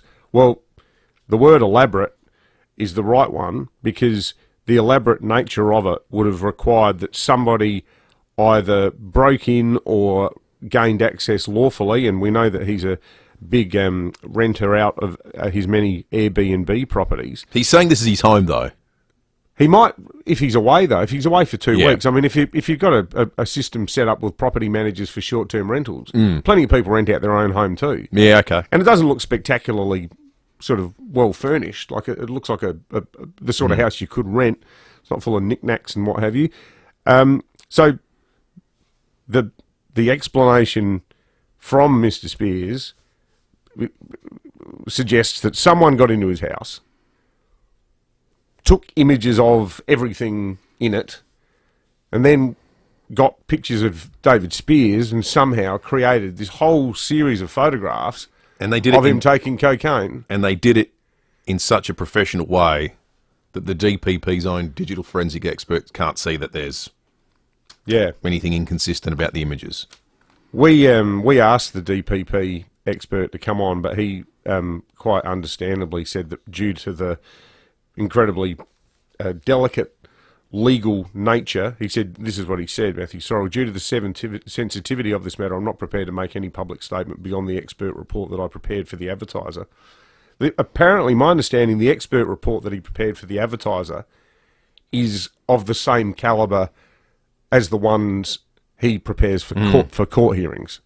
So it's his reputation on the line as the preeminent authority on the faking of images. So this is the type of report that you would use if you were the DPP mounting a court case in the Supreme Court. So what then, Dave? And I don't think this is a totally, because people will be sceptical on them, and they'll play a great deal of weight in the expert's opinion, as we should. This is what this guy does full time. But David Speirs' defence would be, I imagine, that the rate of change in this department means what was forensically determinable yesterday might not be today. That this image generation quality and things and so forth is getting better all the time. So what's the politics of it? The politics of it is, if it's true, well, kind of whoopee-doo in a way, because he's not the leader anymore. It's a bigger story if it's faked, I think. Oh yeah, totally. If it is Way faked, bigger it's story. like it would be the first deep fake yarn involving a public figure in this country. One of the first in the world. It's a huge story. But if it's not a fake, and if he does have some sort of drug problem, and we're not suggesting conclusively that he does, but if the photographs aren't fakes, you'd think he might just say, all right, I'm just bowing out, and we end up having a by-election in Bright. Or he just stays to the end of the term. He's got a few houses he's got to pay off. Vincent Tarzia, the now leader of the South Australian Liberal Party, has sent us some audio this morning. I think he's going to speak more fully a little bit later in the day, but here's what he's had to say. Any suggestion of this kind of activity is of concern to me, and my party takes these matters very seriously. This is a matter for Mr. Speirs, and if it is faked, Mr. Speirs should refer it to the appropriate authorities. It would be inappropriate for further comment until all the facts are known. There you go. We're watching this one with a great degree of interest, just on so many levels. A fascinating story. Lots of texts, but I think, again, we'll exercise some caution in reading them out. There are some that have make thoughtful contributions to this, and we'll get to those in just a moment. One here I'll read out. Gary says, one issue I have with this is that Mr. Speirs was emphatic that he definitely wasn't going to a second wedding in Scotland. Well, yeah, thank you, Gary. Dutton's a third-generation family-owned dealership with over 70 years' experience, and Dutton's, the great people there, are easy to do business with. Also, whilst you've been sleeping overnight, this video came out from the Princess of Wales. Doing what I can to stay cancer-free is now my focus. Although I have finished chemotherapy, my path to healing and full recovery is long, and I must continue to take each day as it comes. I am, however, looking forward to being back at work and undertaking a few more public engagements in the coming months when I can. The headline out of that being, of course, that she's completed now her course of chemotherapy.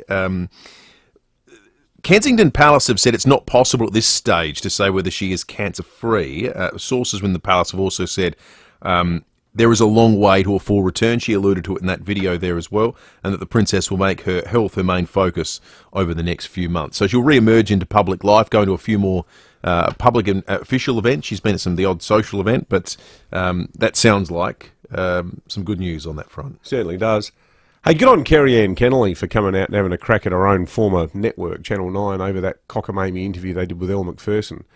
Good on Tracy Grimshaw, though, for pulling up Elle about some of her more theories about the best way to deal with cancer, just by, assembling your 42 holistic wellness experts and just concentrating on being. A lot of women have actually gone through the, life-saving but harrowing process of having chemotherapy.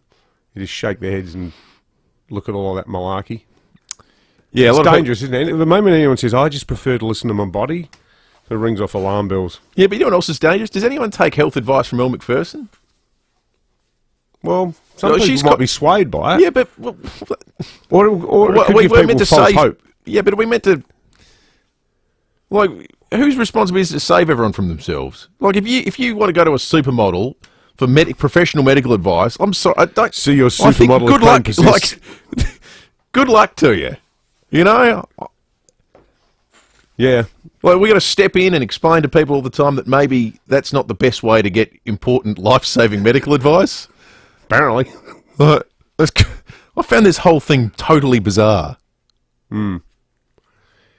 Yeah, I think it's sort of a big extension of Dr. Google if you're suddenly asking yourself, what would Elle do in this situation? Well, everyone's having a go at Elle. I want to have a go at everyone who says, you know who I'm going to follow? Let me find out what influencers are doing. Yeah. Like, wait. Some people are beyond salvation. He's saying it's like natural selection. I'm just saying. Elle's copped all the grief, and I think more responsible are the people that go, I'm over the doctors and all their study and their highfalutin universities and medical research. You know who needs to be heard out on this issue? Catwalk models. Seriously. Shout out to Villy's Bakery this morning too. You're going to see it. They have had to increase the price of pies and pasties and all their excellent products because they've been hit with something that is incredibly relatable at the moment, an 18% increase to power bills. What does 18% mean to Villy's? It means $8,500 per month. So what does that work out to be? Basically, just over $100,000 a year, full-time salary. They've been hit by. The interesting thing here, though, is in the quote from the Villy's director in the Advertiser this morning, get a sense of the cascading effect of a whole heap of things on business viability. Have a listen to this. Interest rates and inflation are high, and a modest wage increase in July, coupled with utility increases and a spike in meat prices, means that we have no option but to increase our prices. With the wage increases come the additional payroll tax changes, which amount to 4.95% on top of our total wage bill. And he goes on to say, I find it obscure that the business is a tax for employing people. We all think that payroll tax is the stupidest tax on planet Earth. The politics of this is so tiresome, though. Like the quotes in the paper today in this article from Stephen Mulligan, the Treasurer, he says high electricity prices were the result of policy failures at, quote, both national and state level dating back many years. I love this sort of pat line that we're now getting from both state and federal politicians about, it was almost like we're powerless to act on the fact that for 20 years no one could actually agree about energy policy in this country, and this is just where we are. Can someone actually sit down and have a proper conversation and pull all the key players together and say, we actually need to do something about this as a matter of urgency for households and businesses, because it is just crippling. How much is a village pie going to cost? And the pie is all these things. There's little micro stories that tell the much bigger story. It's like what we were saying yesterday about the cost of living, how we used to go for, imagine living in Monaco or Geneva. Well, you don't really have to imagine, because we kind of are. You kind of are. 20 after 7, lots of good text coming through. Dutton's text line, 048008 1395. You can call us too on the open line, 8223 0000. Jump on the Foodland Supermarkets Facebook and YouTube live stream. Should we do a couple of texts to the break? Yeah. It's very tricky doing the text at the moment, because we're trying to tiptoe all the ones that are declaring people guilty beyond all reasonable doubt of what have you. Wendy makes this point, though. David and Will, this whole subject is proof of what a sick and troubled society we've become. If this is as good as it gets with technology, then I feel truly very sad for people in the future. And what future, well, may you ask? Quite a few about power as well. Where is it? The spot power price in SA went up 235% in July and 114% in August compared to 2023, all due to renewables falling off and a spike in demand. That's from our resident stats man, Ben Jordan. Thanks, Ben. Let's check traffic. Thanks to Lupa House, the leaders in transforming your outdoor space into a great entertainment area with an opening and closing roof. Thanks, Will. Roads looking okay today. No great hassles getting to work. Accident breakdown free, so that's a good start. We'll find works at Goodwood today. Goodwood Road near Railway Terrace South. We are down to 40 k's at Brooklyn Park for works. Marion Road near Western Parade. And a little slow at the moment, South Road at Tonsley as you're jumping off the Southern Expressway. Early morning cameras, Kings Road, Paralawi and Military Road at West Beach.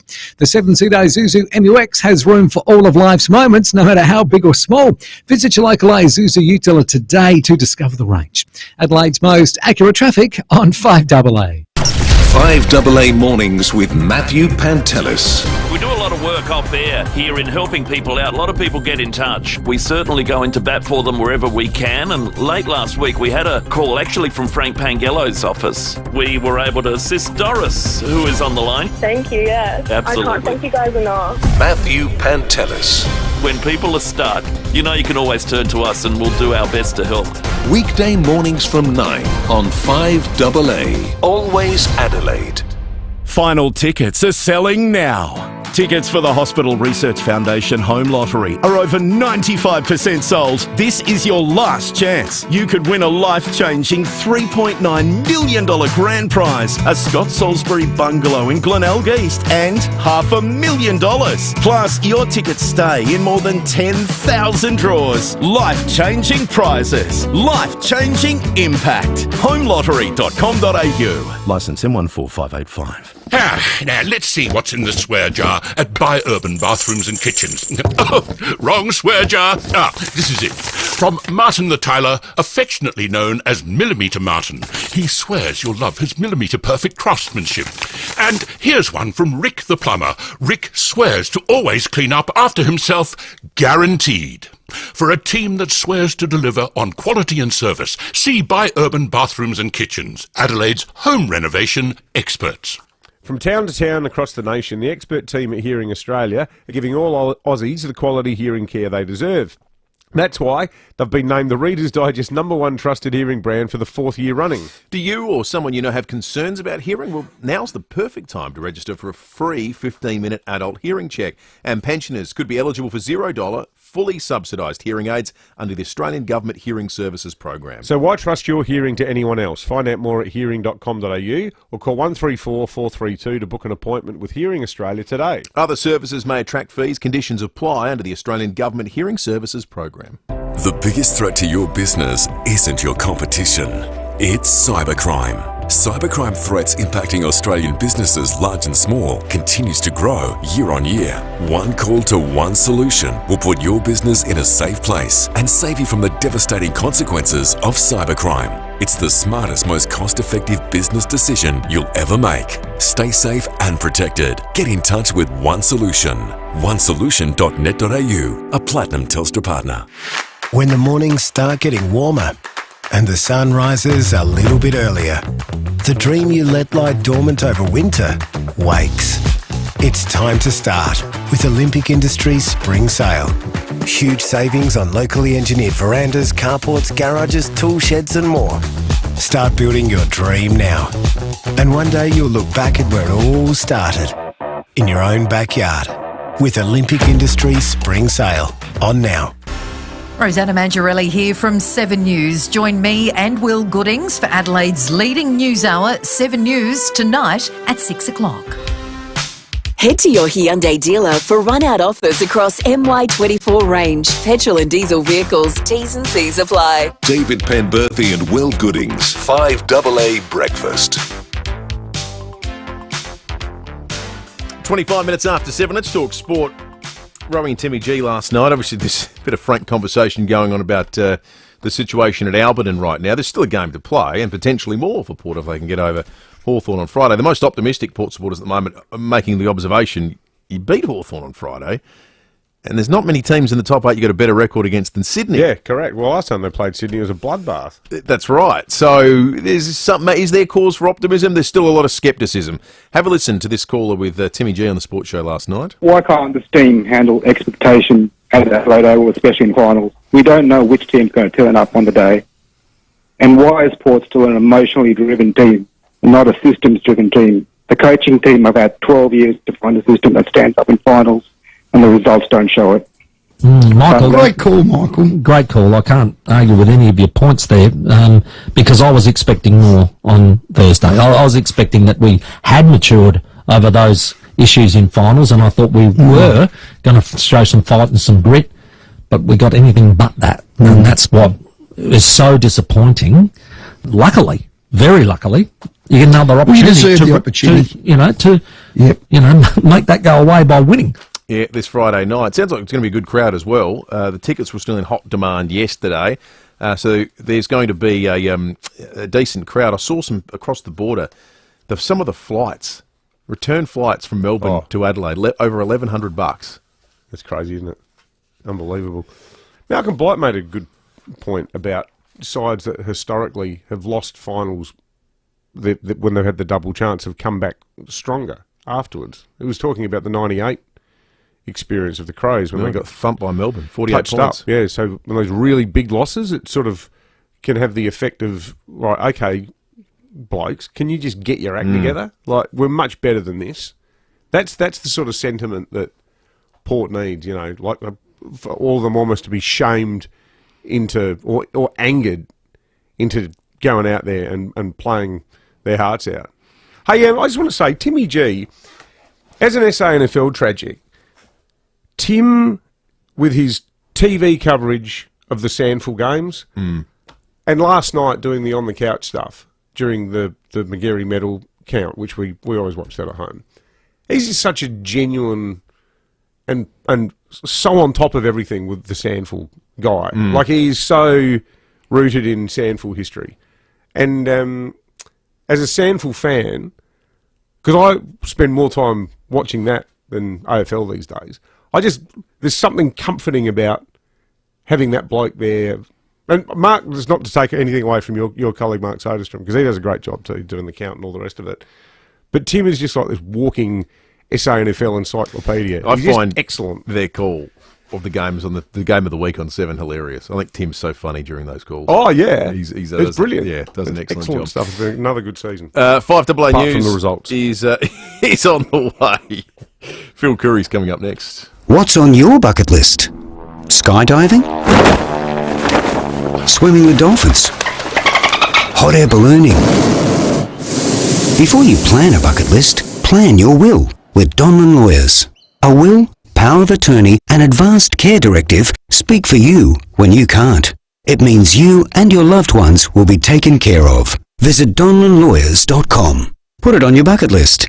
Hindmarsh Square, Adelaide, and Ocean Street, Victor Harbour. G'day everyone, Cornsey here. Now I know a great team when I see one, and the South Australian hydraulic team I rate the highest is BL Shipway. The Shipway team are the best in the business. They've been looking after your hydraulic and pneumatic needs since 1953 with brands like Ryco, Rexroth, Enerpac, Hydac, Oilpath, EasyFit and many more. If you can't get to them, they'll send a Ryco 24/7 van to you anytime, anywhere. blshipway.com.au, a South Australian team you can count on.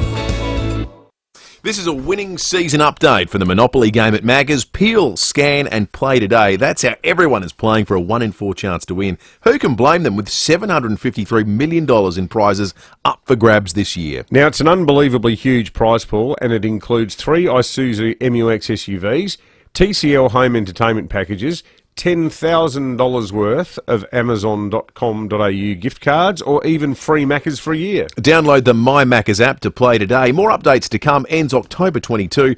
For full terms, visit mcdonalds.com.au. Summer's on the way. Beat the rush and organise your Walco pool blanket now. Keep your pool clean, warm and reduce evaporation. Uncover the savings with a Walco pool blanket. Visit walco.com.au.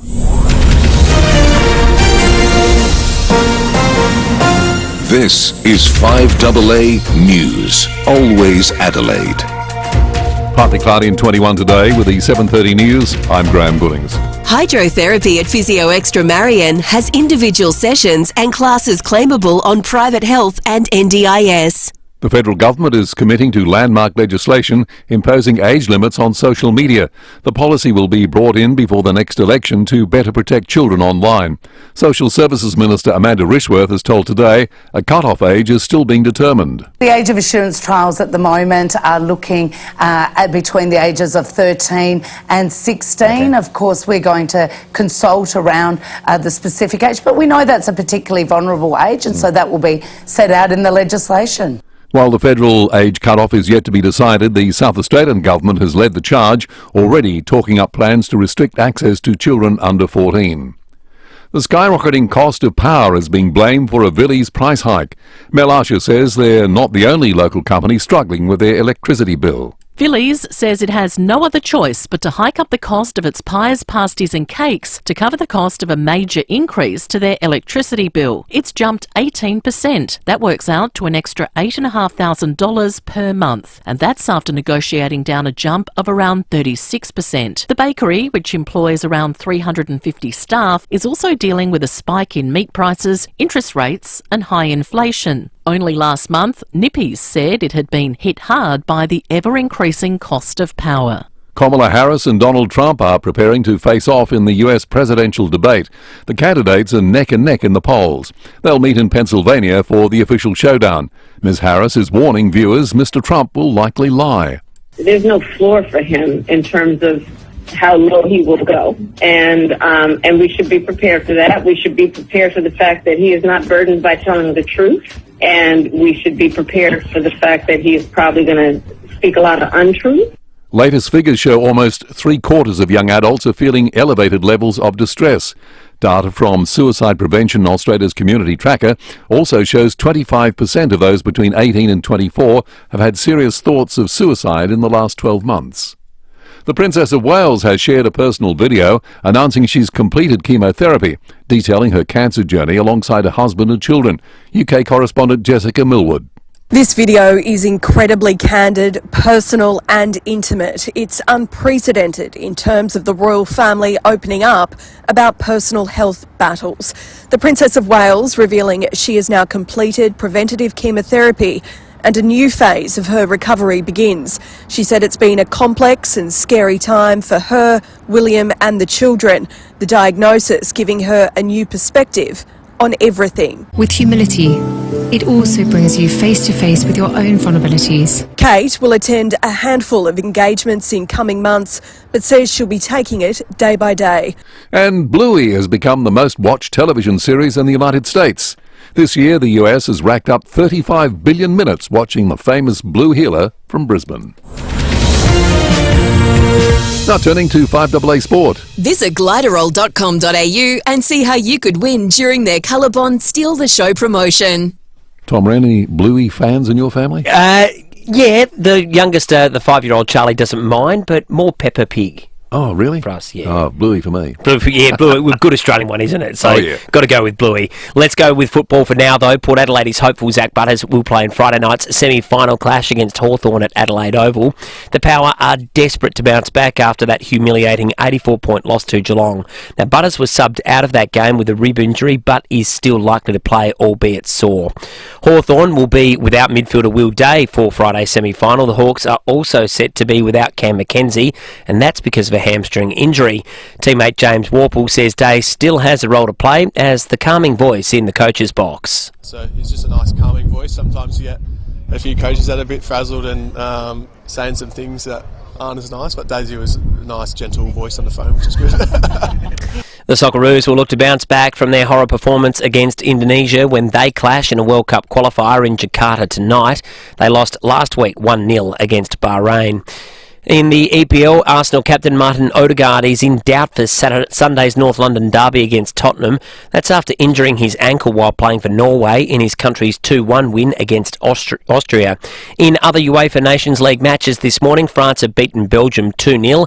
Italy got over Israel 2-1, while Wales got over Montenegro 2-1 as well. And that's the 5AA Sport. Thanks, Tom. Now checking 5AA traffic. Lynn Andrews Real Estate, experts in commercial and residential property management. lynnandrews.com.au. Touch wood, she is looking pretty good for the run-in today. We're accident breakdown free on the majors, so no great dramas. Simply some works to look out for. You'll find at Woodville West down to 40 k's there. Findon Road near Trimmer Parade. Bit sluggish at Goodwood Road near Railway Tourist south of works, and we are slow right now. South Road at Tonsley, just as you jump off the expressway. And we've got a camera this morning, Pym Street at Croydon. Quitting smoking is hard, but so is heart disease, emphysema and mouth cancer. Choose your hard and choose to give up for good. Visit health.gov.au/give up for good. This message is brought to you by the Australian Government, Canberra. Adelaide's most accurate traffic on 5AA. And now the 5AA forecast. If you can't remember the last time you had your brakes checked, let Automasters test your brakes before you have to. Partly cloudy and 21 today. Tomorrow, possible shower 18. Thursday, 19, partly cloudy. Friday, partly cloudy, 18. Currently, it's 12. More news as it happens on 5AA. Adelaide Appliance Gallery makes your everyday easier with some of the best brands in cooking, dishwashers, clothes dryers and washing machines. And all through September, Adelaide Appliance Gallery is making your life more affordable. Save $900 on selected Smeg Omni Chef ovens. Save $700 on selected full steam ovens. And save $500 on selected combi steam ovens. From the kitchen to the laundry, Adelaide Appliance Gallery makes your everyday easier. Call into 155 Paynham Road, St Peters, or visit adelaideappliancegallery.com.au. I'll grab a few people I know. We'll mark out some places to go. There's no invitation, just a destination, and that's the best freedom I know. Jump in the Jayco. Jump in the Jayco. Yeah, that's the best freedom I know. Head to your Hyundai dealer for run-out offers across MY24 range, petrol and diesel vehicles. T's and C's apply. David Penberthy and Will Goodings, 5AA Breakfast. 22 minutes to 8. If this sounds like deja vu, it's because the federal government is jumping on a South Australian idea. Have a listen to the Prime Minister on Sunrise this morning. Get our kids off their devices and onto the footy fields or the netball courts to get them interacting with real people, having real experiences. And we know that social media is doing social harm. So that's why we put funding in the budget to have this age verification trial. We want to make sure we get it right, but we want to make sure as well that we act, which is why we have said we will introduce legislation before the end of this year. So the details not quite as clear as they have been made following the French inquiry here in South Australia, with the age limit raised to 14. Let's go to Canberra now. Phil Curry, political editor of the Australian Financial Review. Morning to you, Phil. Yeah, morning, Will. So, Phil, obviously this all sort of started here in SA. Mally kicked it off about 5 or 6 months ago, and then in New South Wales, Chris Minns got on board as well. What do you think the politics of Albo sort of jumping on it are? I just think it's easy politics because no one's going to oppose it, Dave. Peter Dutton also, back in his response to the budget back in late May or June or whenever it was, he said if he's elected within the first 100 days, he would push to have a nationwide ban. And then he backed in Malinauskas at the time. So Malinauskas is sort of seen as the pioneer on this, and good on him. The initial reaction people always have to this is it's just too hard, right? And because these social media companies are basically lawless and stateless, they don't care, and they think they're bigger than governments because they probably are, and so they're difficult to take on. But as you know, in South Australia, Robert French is sort of the former High Court judge has advised Malinauskas government on, you make the onus on the social media company, not on the parent or the user, because you've got no hope if you do that, and you may not succeed, but that's your best chance. And so I think everyone's just accepted now. It's worth trying, because it's out of control. Anyone who's got kids, me included, I hate the things. And yeah, totally. Get home and they're just stuck on their phones. They can't eat without them. They take them to bed. Yeah, it's become all engrossing. Last thing you do at night, first thing you do in the morning. It's crazy. And I'm not smart enough to know what they're doing or work out how to get them off. It's just you sort of feel helpless as a parent to a point. Yeah, I agree. Totally agree. But even adults are as vulnerable too. It's just an all-consuming thing. So if you push it out a bit, maybe it will make the impact of it less. Hey Phil, every single South Australian business that you as a South Australian grew up with, Villies are in the paper today, Nippies were in the paper last week, talking about these staggering increases with power bills. Do you reckon that issue alone is enough to cost the government office? Because it just feels like every single day we pick up the paper here in Adelaide and the Times has got the CEO of some iconic local company going, look, we cannot afford to absorb these price increases. We're going to have to pass them on. Yeah, look, it's just universal, isn't it, Dave? I mean, energy, electricity, and gas, energy is like oxygen. You can't live without it, and it's just been a problem for a long time. Prices are particularly bad in South Australia and New South Wales. It varies. Like here in the ACT, we're reasonably cheap electricity compared to everyone else, and other states like in Queensland, they're just buying people off with $1,000. The Australian government's giving everyone $300 off their bill this year. If you live in Queensland, you get another $1,000, and in WA, I think it's 400 or 800. So I think the political impact will be varied across the country. But certainly it's a red hot issue. My mates back home, you ring them up and that's what they talk about. And so it should be an issue. It's madness, and it's madness that you pay so much. And we talk about inflation and why things cost so much. Well, one of the things underpinning everything is energy prices. It costs money to produce food, right from the farm through to the production level, and it's one of the big inputs into supermarket prices. Dutton talks about it a lot. He doesn't necessarily have an immediate solution because nuclear power won't be here for a long, long time. But definitely it's a big issue. Is the government on the cusp of a big fight with the mining industry, do you think, Phil? I mean, obviously miners you're okay, so it's already more well progressed than that. Obviously, iron ore's smashing them from one side, and the big miners are also saying industrial relations changes, energy inputs and so forth mean too that they're, if not struggling, they're certainly under pressure, and it sounds like they're readying both barrels. Yeah, they are. They're really angry. The main thing, like every business will, the energy prices and everything else. But the one thing that's really got them going, environmental approvals are always an issue, especially in the West. But the thing that's really got them going is the industrial relations laws the government brought in, in the last couple of years. And the two big ones, they stopped them using labour hire. So, BHP and these big miners used to use labour hire companies when you needed extra staff on a project. And the other one was they've allowed the Pilbara to become reunionised again. A lot, BHP and Rio and them, they did their own deals with their workers. They're the highest paid workers in the country. Everyone's pretty happy. But under these IR laws now, the unions can go into those work sites, even if there's no one, if there's like one union member, and take over in negotiations. So what they're basically saying is, you're going to drive up our wage costs. You're going to kill productivity. I mean, they're still making squillions of dollars. Don't worry about that. But the point is, as we move away from, what we're mining now, to have to mine all these critical minerals, nickel and lithium and these things, they're really hard to mine. They're expensive. Iron ore, you just scrape it off the ground and put it on a ship, right?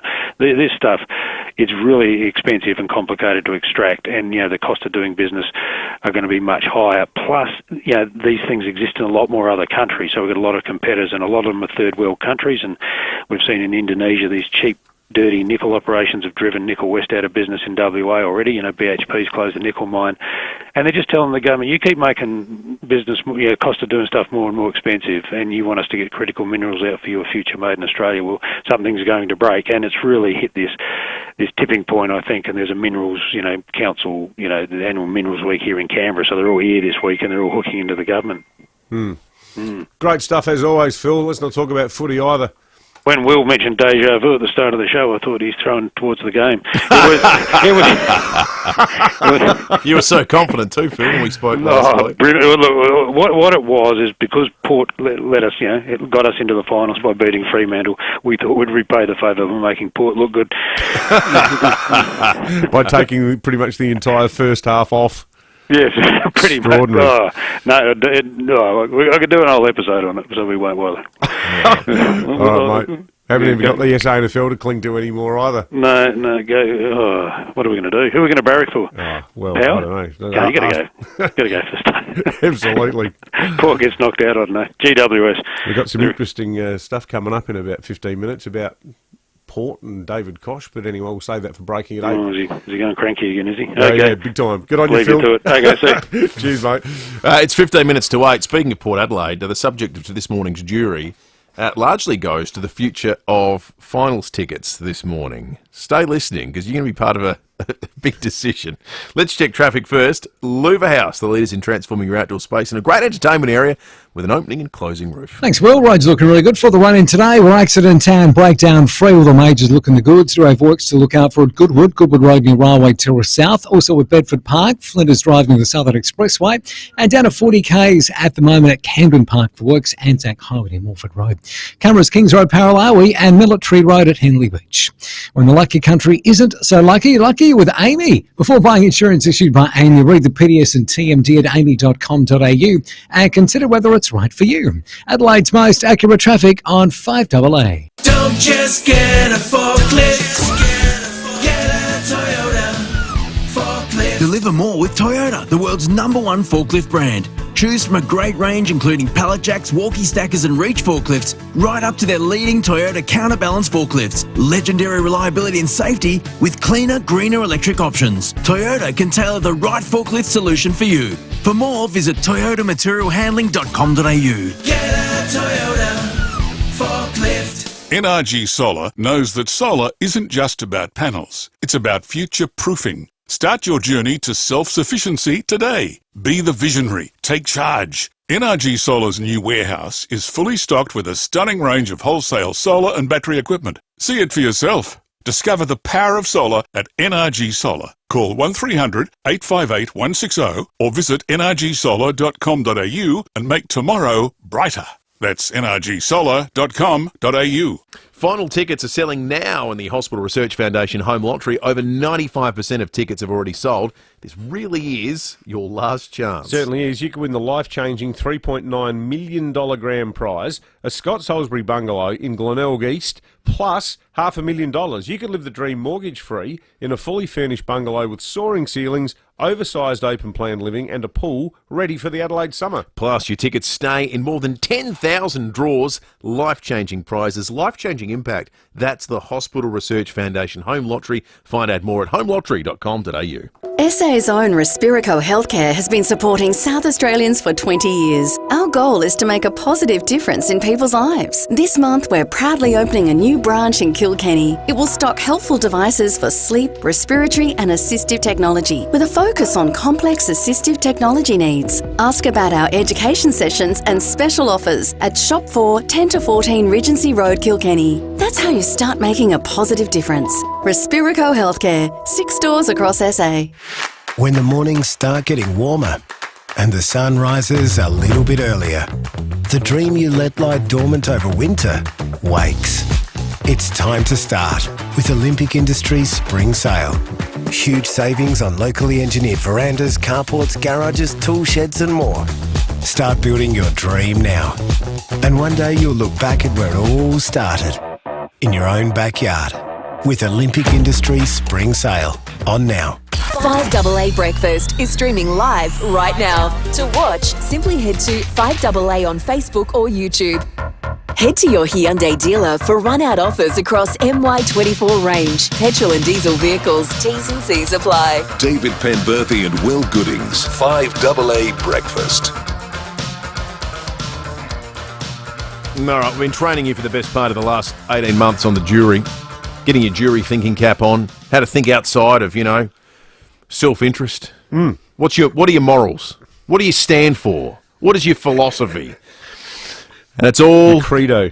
Your credo. It's all come down to this. In the criminal justice system, all defendants are innocent until proven guilty, either by confession, plea bargain, or trial by jury. This is one of those trials. In the lead up to last week's final, Port Adelaide and Geelong, we ran a competition. Don't forget the lyrics. Songs related to the Port Adelaide Football Club. We'd play a little snippet and you had to complete the lyric to win the tickets. Well, on Friday, there was an issue. Have a listen. Cheer the black and the white. Honour the magpies day and by night.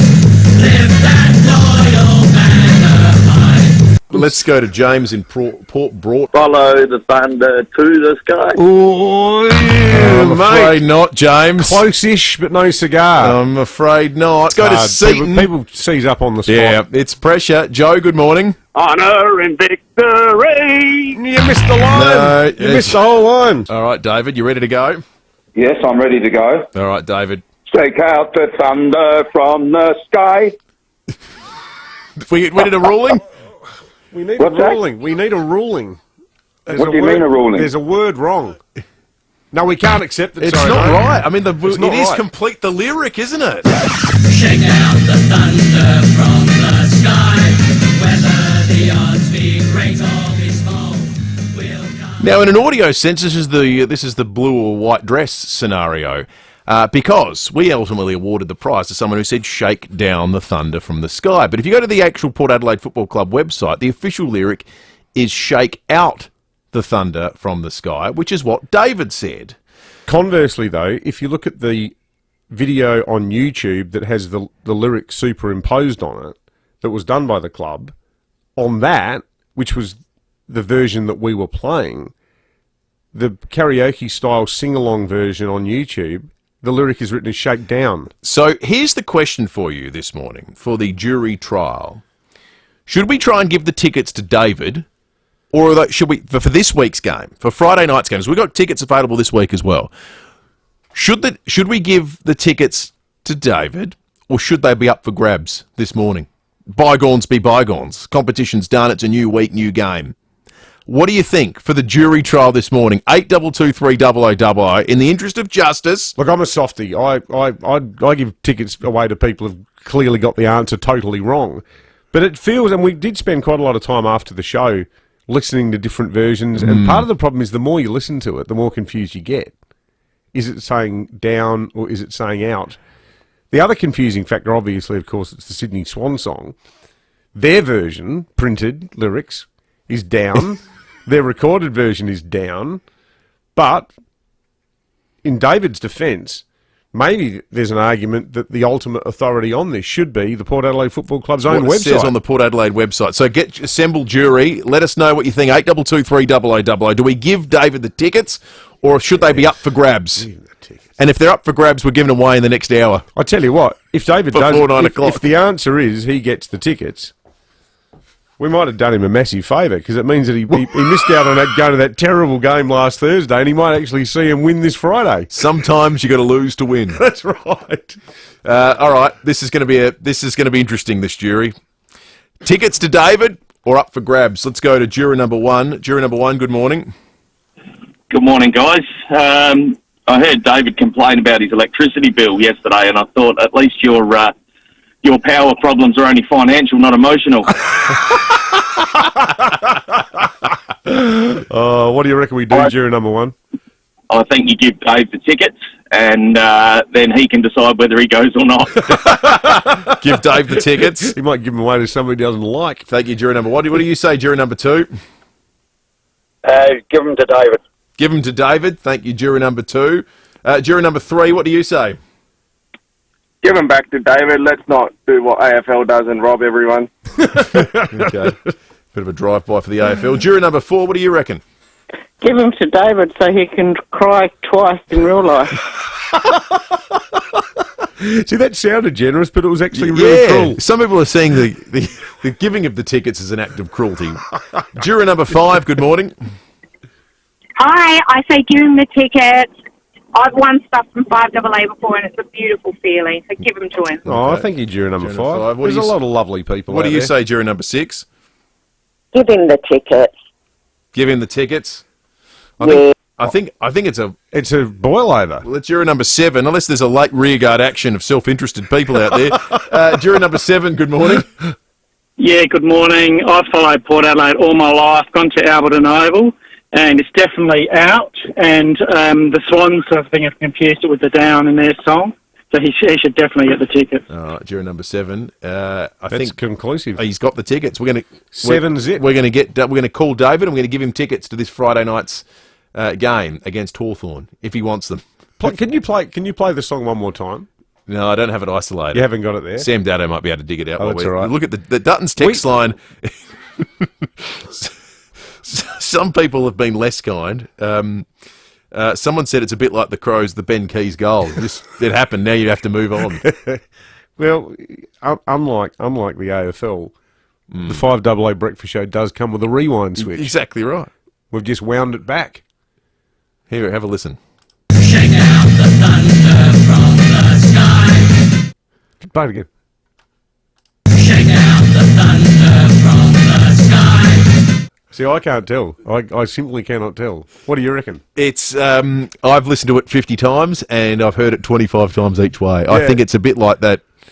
It's a bit like that visual optical illusion where different people see and hear different things. But the reality is, what that says on the Port website is what it says on the website. So David was right. And David, if you're still out there, and you're still a listener, of course, importantly, you get the tickets. Which means we'd also like to apologise to the other listener who did win on false pretences and subjected themselves to one of the lowest points in the history of the Port Adelaide Vicky, Football Club. is there a chance that we messed up the karma of the whole game with that? Maybe. Who knows? The cosmic influences? Given the history of this breakfast show and its influence on the outsized influence on footballers, it's eminently possible. All right, thank you for all your Dutton's texts. Dutton's a third-generation family-owned dealership with over 7 years' experience and easy to do business with. We'll keep you updated on whether we get in contact with David. The other good news is we do have more tickets to give away. We've got doubles to give away for the rest of the week to the Friday night game. So we'll give away them and we'll tell you how you can win tomorrow. And we'll make sure if you get it right, you actually get to go, which will be a new thing we're trialling on the program. Adelaide Appliance Gallery makes your everyday easier with some of the best brands in cooking, dishwashers, clothes dryers and washing machines. And all through September, Adelaide Appliance Gallery is making your life more affordable. Save $150 on selected Smeg Diamond Series dishwashers, premium in design and premium in features. From the kitchen to the laundry, Adelaide Appliance Gallery makes your everyday easier. Call into 155 Paynham Road, St Peters or visit adelaideappliancegallery.com.au. Breaking news from Yes, your energy saving solutions. Thanks to mid-year updates to the SA Government's REPS initiative, you can qualify for a new air conditioner at our lowest price ever. Yes now offers eligible concession households a fully installed 2.6 kilowatt Rinnai system from only $299. Enjoy comfort all year round and join over 60,000 Adelaide homes that have said yes to lowering their energy bills. For terms and conditions on this limited offer from your energy saving solutions, visit yess.net.au.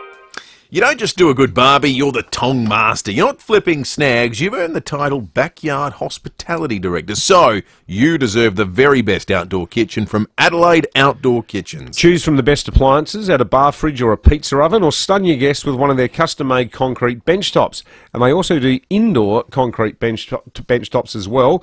These handmade bench tops can really update any kitchen space, custom-made for you. Every piece is unique, especially for you. Call for a consultation and quote today or visit the Seaford Meadows showroom on Farrow Circuit.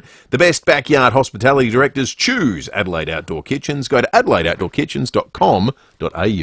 The Honda mid-size SUV stock clearance is on now. Get 8 years warranty and 8 years roadside assist, plus a $1,000 Ampol fuel card on 2023 build Honda ZR-V and CR-Vs. Visit us at Formula Honda to test drive today. Ampol fuel card offer valid until September 30. Different warranty applies for vehicles used for commercial purposes. T's and C's at honda.com.au. Hurry into Formula Honda. Find us at Glen Osmond Road, Glen Osmond, or North East Road, Modbury.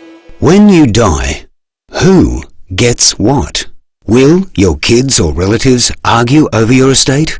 Will your beneficiaries be protected? Will your estate be tax effective? Will your wishes be respected and carried out? Speak with Donlan Lawyers now for peace of mind. Donlan Lawyers for wills and estate planning. Visit donlanlawyers.com. That's donlanlawyers.com. 5AA Breakfast is streaming live right now. To watch, simply head to 5AA on Facebook or YouTube. The very latest news and information. This is 5AA News, always Adelaide. Partly cloudy and 21 today with the 8 o'clock news. Good morning, I'm Graham Goodings. Woken with a stiff neck or sore back? Get a Physio Extra appointment today. 6 locations. PhysioExtra.com. Former state opposition leader David Speirs maintains he's the victim of a digital hoax, and a video of him snorting white powder on his kitchen bench is a deep fake. It was apparently recorded in June this year while he was still leader, but he claims it's not him and he has never taken illicit drugs. New Liberal leader Vincent Tarzia is urging him to report it to police. Any suggestion of this kind of activity is of concern to me, and my party takes these matters very seriously. This is a matter for Mr. Speirs, and if it is faked, Mr. Speirs should refer it to the appropriate authorities. It would be inappropriate for further comment until all the facts are known. Nationwide age restrictions on social media could become law by early next year. Zach De Silva says the South Australian government is already looking at banning under 14s. The Albanese government is promising to introduce an age limit on apps like Facebook and Instagram before the next election. Labor is yet to decide on a cut-off age, but South Australia plans to block children aged 14 and younger from social media, and the Commonwealth is likely to introduce a similar policy. The federal government is currently looking at which technologies could be used to enforce a ban. In a statement, Prime Minister Anthony Albanese says the policy will help protect the health of young Australians. Police are investigating a serious crash at Angle Vale last night. A white ute travelling on the wrong side of the Northern Expressway collided with 2 other vehicles. The driver, a 35-year-old man from Lyndoch, was taken to hospital with serious but non-life-threatening injuries, along with the driver of one of the other vehicles. The third driver wasn't hurt. All 3 vehicles were towed from the scene. Meantime, 2 teenagers have been arrested after a pursuit through the northern suburbs this morning. Patrols tried to stop a white Ford Falcon with no registration plates at Clearview, but it sped off. Senior Constable Scott James says the car was dumped at Oakton and the 2 occupants ran off. Police quickly set up cordons, and a short time later 2 suspects were located on Foster's Road, where they were subsequently arrested. A search of the car that was dumped located some stolen tools and some braking implements, including a balaclava and some gloves. So the 2 people were an 18-year-old from Northfield and a 19-year-old from Truro. They are facing a range of charges and will appear in court in November. South Australia's defence industry will be on show to the world at the Land Forces Defence Expo in Melbourne this week. A record 67 exhibitors from SA will take part. Minister for Defence and Space Industry Stephen Mulligan says it gives our local industry the chance to connect with defence suppliers from across the globe. It's great to see so many South Australian companies take the decision to come and display their wares at this major international conference. This further underlines South Australia's reputation as the defence state. Actor James Earl Jones has died. He was 93. He's best known for his unmistakable baritone, the voice of Star Wars villain Darth Vader, as well as King Mufasa in The Lion King. He admits, though, he didn't always have the voice. I started stuttering at the age of about 4.5, and I didn't get over it until I was about 14.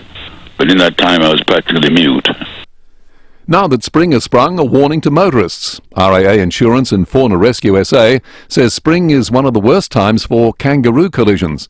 The number of roos-related insurance claims so far in 2024 is 32% up on this time 3 years ago. The upturn is due to our dry winter causing the animals to come closer to suburbia in search of food. Now turning to 5AA Sport. Visit gliderol.com.au and see how you could win during their Colorbond Steal the Show promotion.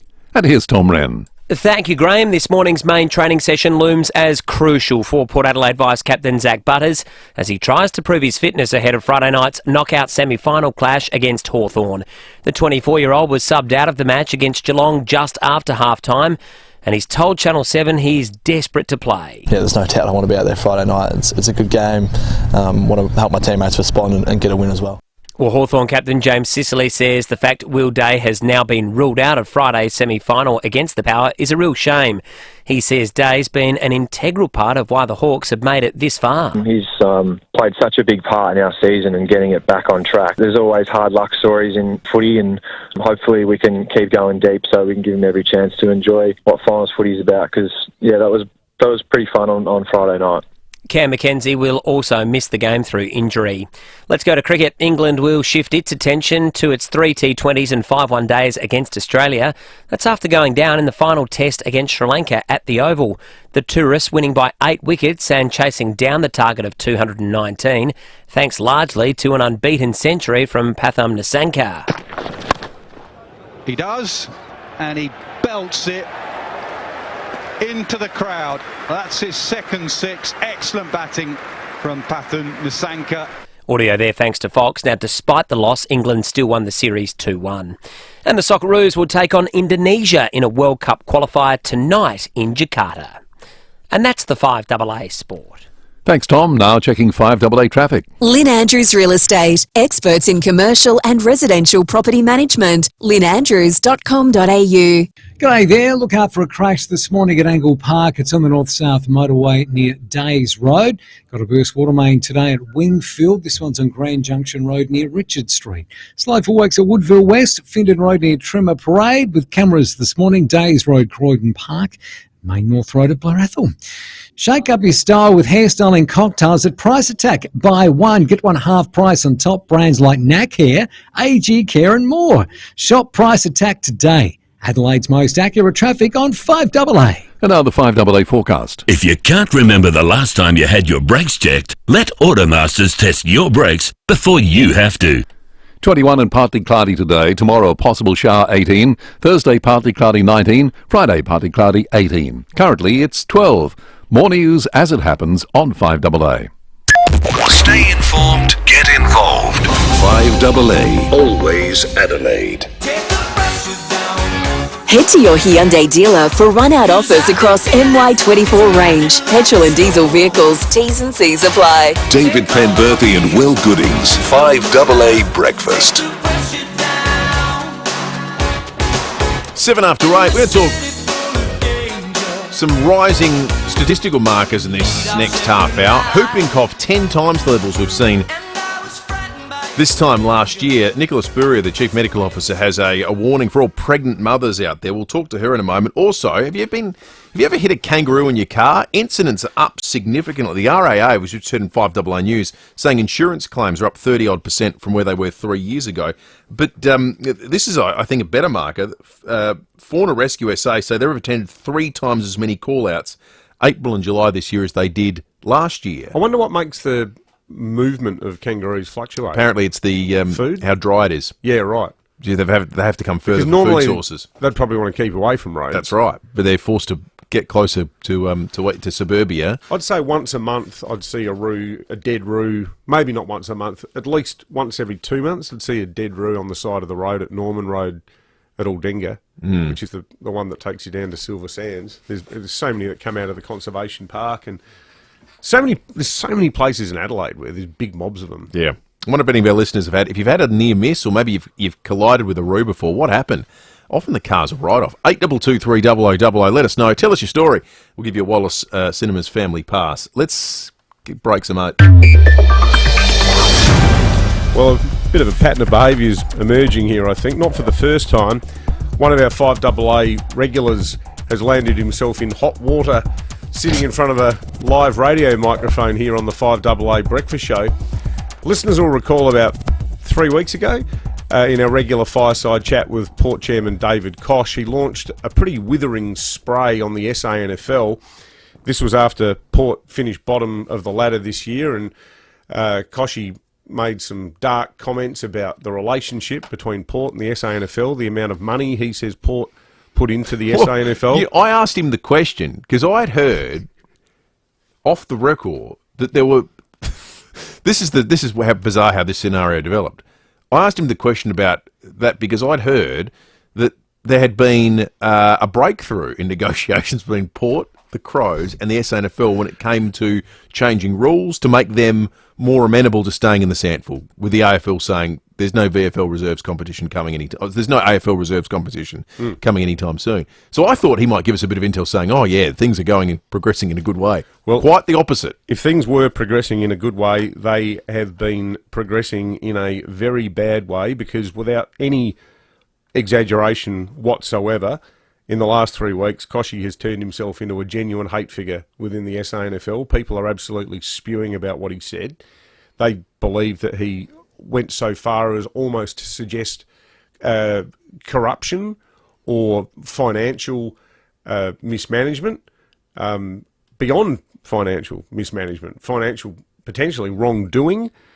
All the clubs are seething and united about those remarks. Now, Cornsey got a bit of a whiff of this yesterday. Let's listen to what he said on the sports show last night. All we know is that he's been issued with a breach notice by the SANFL, which is really explain why and why'd you do it, and there will be a penalty, I'm pretty sure. So the breach notice, you cannot say the things he said which are wrong and defamatory. You can't without some sort of repercussion. So I'm trying to think, how could they sanction him? I think the only way they could do it is a fine, be that a full fine, whether half of it's suspended, whether it is suspended.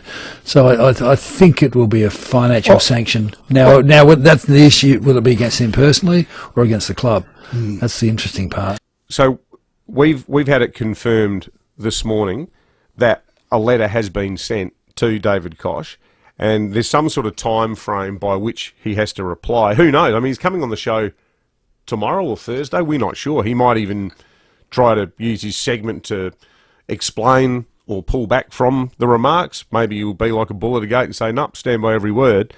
But the SANFL is of the view that unless there's some sort of explanation and possibly even retraction from Kochie over this, they will haul him up before a disciplinary tribunal and fine him for bringing the SANFL into disrepute. Good stink, eh? We need to sell T-shirts. I went on the 5AA Breakfast Show and got myself into trouble. It's not our intention. We just ask questions. We just ask people questions, and sometimes they give really colourful answers. 12 minutes after 8. So, Josh, you looking forward to the game against Port? Yes, anyway. Don't mention that one. No. 8223 is the number. You can text us on the Duttons text line as well, 0480 13 at 95. The number of kangaroo collision claims at RA Insurance so far this year up 32%. The fauna rescue people say they've attended 3 times as many kangaroo call-outs between April and July this year compared to the same period last year. Have you had a run-in with a roo? The suggestion is they're coming closer to suburbia in search of food because of how dry it's been out in the country. If you had a run-in, a near miss, there's a hot spot around Adelaide, do give us a call, 8223 or text us on the Duttons text line, where a lot of text on a lot of issues coming through, 0480 13 95. Andrew says that he was driving along Brighton Road at Hove at 6 a.m. this morning, and he saw a roo come flying out and then run down a side street towards the beach. What about that? Thank you, Andrew. I think another one might have just come through, Lucy's just told me. Hey, the Socceroos playing tonight in Jakarta. Thanks to Con. Cons our eyes and ears for all our soccer They news. sure are. Must win. Suddenly a tough game too, because Indonesia went to Jeddah in Saudi Arabia and drew with Saudi Arabia. Seriously? Indonesia, as football, has done a roaring trade in naturalising people of late. So suddenly, what would have historically been an easy 3 points for the Socceroos is not just hugely important given the first result in the group, but suddenly really difficult. So it's going to be... Indonesia years ago recruited the great Roger Miller from Cameroon. Remember him? Yeah. I think he was 42 years old when they almost beat England in the World Cup. I think it might have been 94. Football mad country. Like they're an emerging power. Yeah. So it's not that I don't want to not give them any credit. It's not like they've just gone and naturalised a whole bunch of Brazilians. But they have been a little bit more liberal with that approach. But also, there's going to be 90,000 people there tonight, they think. Yeah. It's going to be an atmosphere and a half. They've had some pretty bad problems with crowd violence, haven't they? They had that terrible in their league incident where a whole bunch of people died. You think at some point there's a chance Australia and Indonesia could put a united bid? Because, the World Cup after next has been... Well, the next World Cup is USA, Mexico, Canada. Then the one after that is Spain, Portugal, Morocco. So there seems to be an appetite at FIFA for these composite hosting models. How good would Australia, New Zealand, Indonesia be? I think there's a bit of reluctance on the time difference issue. Well, that's always the way with us, isn't it? Yeah. Let's, hopefully not, though. Hopefully they can get over that. Let's take some Roo calls. Trevor in Seaford, good morning. G'day, how are you? Good, thanks, Trev. Now, before you mentioned about Norman Road, normally the roos come out dawn and dusk, but there's a section that's about 400 metres back from the Esplanade and coming up Norman Road. They're in the right hand side going down, and they've got fences where they're jumping over at 10:30 at night, and then you know how June the 21st is the day of the winter solstice. So you've got out in Blewett Springs on the 15th of June 2 years ago, the light was so bad at 4 o'clock in the afternoon, right, the roos were going ballistic because they knew that wasn't the time. There was a sudden storm, the clouds come down, and the roos were going nuts. Yeah, right. Thank you, Trevor. All right, let's go to Glenelg. Morris, good morning. Yeah, good morning. How are you? Good, mate.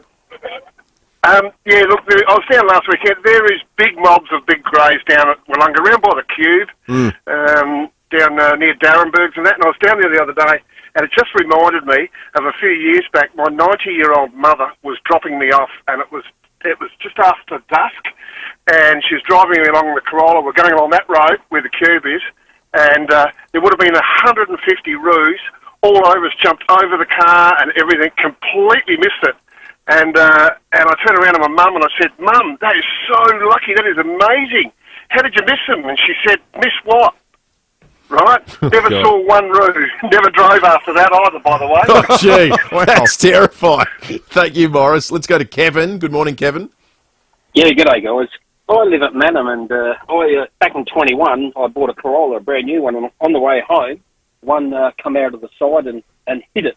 And only 6 months ago, 5 months ago, two of them from the side of the road come out and $14,000 damage to the Corolla. The near misses, I've had probably close to 20, maybe 25. Yeah, near, very close. It's shocking out there. Just absolutely crazy. Yeah, well, it's on the rise, clearly, and clearly it's because of the food source issue. Casey Trelaw from 7 News has called in. Casey, you've had a roo run in recently. Yeah, guys, good morning. I hit one just recently, unfortunately. Oh. My car is okay. I was actually driving with a trailer, and this guy came out of nowhere. I mean, I've been driving a lot on country roads recently, travelling to and from the farm, and there are dead kangaroos. Just about every day there's a new one on the side of the road. But this one came out of nowhere. There was no time to stop at all. He just went straight into the trailer, and he was, no good instantly, shall we say. But yeah, definitely a rise, certainly in sort of around the hills. Any country road, you'll be seeing just about a new dead roo every day or two. Where were you when you hit the roo, Casey? Were you down Montonga way? This was not far from the farm, so between sort of Parawa and Victor Harbour. It's a real hot spot through there. I know when we did have the farm there, you know, at least once a year, one farm vehicle was going into the crash repairs. So we were good business for them down there. Yikes. Unbelievable. Good on you for calling in, Casey. Yeah, thank you for that, Casey. And big thanks to Roz in Tiddy-Widdy Beach, a beautiful spot just north of Ardrossan. Roz has sent a photo of their car. They were hit by 3 roos. 3. Looks like they've had a side-on collision with a truck. Yeah. That's amazing, that photograph.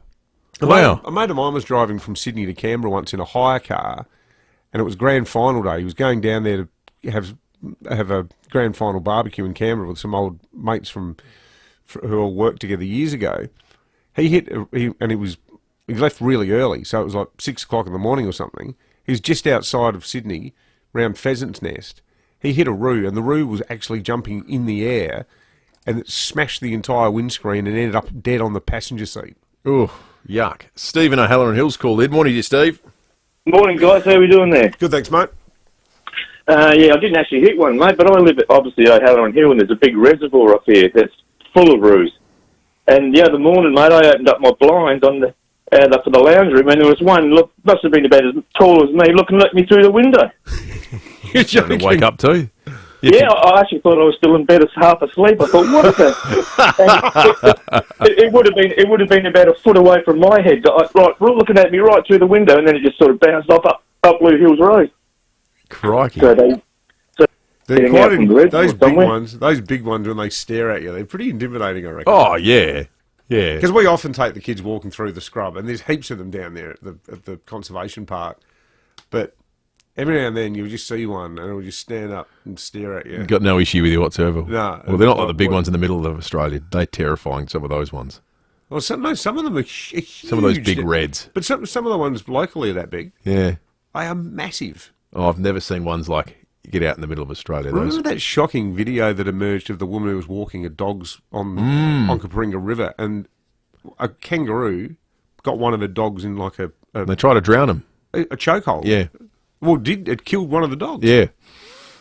Who gets the Wallace family pass? Who do we like? I reckon let's give it to Kevin. All right. Kevin, you got the Wallace family pass coming your way. Let's check traffic. We're going to talk whooping cough next. Really important message for pregnant women. Louver House, the leaders in transforming your outdoor space into a great entertainment area with an opening and closing roof. Thanks, Will. At Angle Park, a smash on the north-south motorway near Days Road. Wingfield, Burst Watermain, Green Junction Road near Richard Street. Slow for works at Glenside this morning, Green Hill Road near Port Rice Road, and getting quite busy south road at Theberts in both directions. Cameras, Kings Road, Paralawi, and Martins Road at Salisbury Downs. Is your car overdue for a checkup? For just $28, Petters offers a brakes, steering and suspension check. Book your appointment online at petters.com.au today. Adelaide's most accurate traffic on 5AA. The 5AA Sports Show. Stephen Rowe and Tim Jennifer. Port take on Hawthorn Friday. Wowee, the ramifications of that game will be far-reaching. Unfortunately, the only way to sort of try and win back respect is to put a performance in that's worthy of a final this weekend. They'll be up. They're a proud club. The thing is, you can't just say, oh, that's an aberration. The 5AA Sports Show. No, you cannot rock up like that ever again. Weekdays from 4 p.m. on 5AA. Always Adelaide. SA's own Respirico Healthcare has been supporting South Australians for 20 years. Our goal is to make a positive difference in people's lives. This month, we're proudly opening a new branch in Kilkenny. It will stock helpful devices for sleep, respiratory and assistive technology, with a focus on complex assistive technology needs. Ask about our education sessions and special offers at Shop 4, 10 to 14 Regency Road, Kilkenny. That's how you start making a positive difference. Respirico Healthcare, 6 stores across SA. Have you seen the stunning new sign at NRG Solar's relocated office in St Mary's? It's not just a sign, it's a beacon of sustainability. As leaders in solar solutions, NRG Solar's commitment to innovation shines bright. Their new warehouse is fully stocked with a stunning range of wholesale solar and battery equipment. See it for yourself, 1275 South Road, St Mary's, or visit nrgsolar.com.au for a sustainable future. That's nrgsolar.com.au. The idea about ageing parents struggling at home with everyday tasks like food shopping, cooking, house cleaning and general welfare is confronting. Thankfully, with Alpha Support at Home, you don't have to worry about a thing. Alpha Support at Home will take care of all the things your parents may need help with, and it means they can live at home independently for longer. And with Alpha Support at Home, you can add or adjust as your parents' needs change. Nothing is set and forget. And the range of services includes shopping, cleaning, cooking, transport, gardening, physio through to personal care and home nursing. Plus, your parents might also be eligible for government funding. Alpha Support at Home will work with you and your parents to develop a personalised plan designed to enable them to continue living independently in the comfort of their own home. For more, visit alphasupportathome.com.au. The business sector has had incredible advances in AI. One solution can show you how AI can streamline your business, introducing efficiencies you never thought possible. You'll save money and time, unlock new growth avenues, and you'll be keeping up with the rest of the business community. With AI and One Solution, you can innovate, optimize, and excel across every facet of your business. One Solution will show you how. onesolution.net.au, a Platinum Telstra partner. Rosanna Mangiarelli here from 7 News. Join me and Will Goodings for Adelaide's leading news hour, 7 News, tonight at 6 o'clock. Head to your Hyundai dealer for run-out offers across MY24 range. Petrol and diesel vehicles, T's and C's apply. David Penberthy and Will Goodings, 5AA Breakfast. 25 minutes after 8, we've been talking across the morning about that really concerning whooping cough statistic. 10 times as many cases right now as there were this time a year ago. It means there's an urgent message from the Chief Public Health Officer, Professor Nicholas Speirs, who joins us on the line now. Professor Speirs, good morning to you. Good morning. Why has there been such a spike? So, whooping cough's caused by a bacteria, and it comes in waves. We call it cyclical, and we usually have a wave every 3 to 4 years. Now, our last big wave was back in 2016, 2017, and then we had a little tiny, sort of small wave in middle of 2020, and it was much smaller, I'm sure, because people were taking all those respiratory precautions, staying away from each other, and probably wearing masks as well. So, if you're working out on the time, it is about now that we would expect to have another wave, and so unfortunately it is a really big risk for little tiny babies, so they are the most vulnerable. Importantly, though, we now have recommendations for a maternal vaccine, so for women to have a vaccine during pregnancy. And the way that works is that the mum makes antibodies to the vaccine, like you ordinarily do with a vaccine, and those are very protective. They pass across the placenta into the little fetus, into the baby, so when the baby's born, it's already got those antibodies on board, and it protects it until it's old enough to get its own first vaccine dose. And the other thing that we've done since 2016, 2017, when we had that very big wave, was we've also shifted the first vaccine dose for bubs. Instead of 8 weeks, it's shifted back to 6 weeks, specifically to give protection against whooping cough. So there's other boosters as the baby gets older, and there's also a booster for 4 years and also for Year 7 students at school, because this is a vaccine where you do tend to see waning over a period of time. So the reason why we're really making a big thing about this, though, at the moment is we are seeing increasing numbers. We are in a wave of whooping cough, and it means that those tiny, tiny little babies are at risk. What's the sort of age bracket at which people, young people and babies are most at risk? Does it sort of become less of an issue at a certain age, Professor Speirs? Well, look, if you think about the size of a baby and the vulnerability of that tiny little infant, as you get bigger and stronger, then it's not as it doesn't pose such a risk. So I'm actually just reflecting. One of my kids got whooping cough when they were in primary school, late primary school, and it wasn't very nice because it's called the 100-day cough, and they coughed and coughed and coughed for months, and she lost a bit of weight. She couldn't concentrate as much on her schoolwork, and I remember she had to stop playing hockey. So it's inconvenient, it's not nice, but it's the tiny little babies who have got very small chests, and that's the risk. And so when we talk about whooping cough, the symptoms are you start off with a little bit of a cold, but it's called whooping cough for a reason, and it's all about this cough. and it's called paroxysmal. So it's cough, cough, cough, cough, cough, cough, cough, cough, cough, cough, cough, cough, cough. You can't stop it, and then at the end you take a big inspiratory inward breath, which is the hoop. So at the end going, now what happens with the baby coughing like that? It's not getting any oxygen in, and it can't stop itself coughing. And without the oxygen, of course, the brain's not going to function. So that's why it's really, really concerning for those tiny little babies, and we do everything we possibly can to prevent them getting sick. Yeah, absolutely. Well, if anyone has not taken their kids in to have them vaccinated, and indeed mums as well, who are with child, excellent advice there, because all of this is eminently avoidable. Thanks so much for joining us, Professor Speirs. We always love having you on. Our Chief Not a problem. Public Health Officer. Cheers.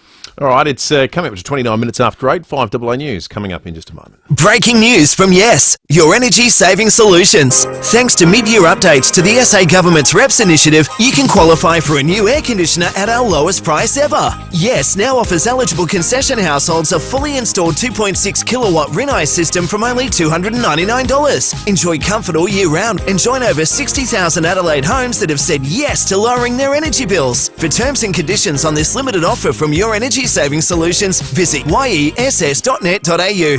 If you need to fix your pipes, call Precise. Call Precise. If your toilet's blocking up, call Precise. Call Precise. If your lights aren't turning on, or your hot water is gone, or a plumber or an electrician, call Precise. Precise. Precise Plumbing and Electrical. Call 1300 700 200. That's 1300 700 200. For fixed price services, call Precise. For a plumber or an electrician, call Precise. Call Precise. Now, hold on to your tool belts, because this Friday is demo day at Toolkit Depot Mile End. The team at Toolkit Depot have gone all out to showcase the very latest tools and outdoor gear just in time for spring. All the big brands will be on show in the Toolkit Depot Mile End car park, including Milwaukee, Makita, Bosch and DeWalt. You'll have a chance to try the latest mowers, line trimmers, hedges and other outdoor gear too. They have fantastic battery deals too, including product demos, giveaways and a free sausage sizzle. So don't miss it. The Toolkit Depot Demo Day this Friday, 11 a.m. to 4 p.m. only at Toolkit Depot Mile End, 175 Railway Terrace.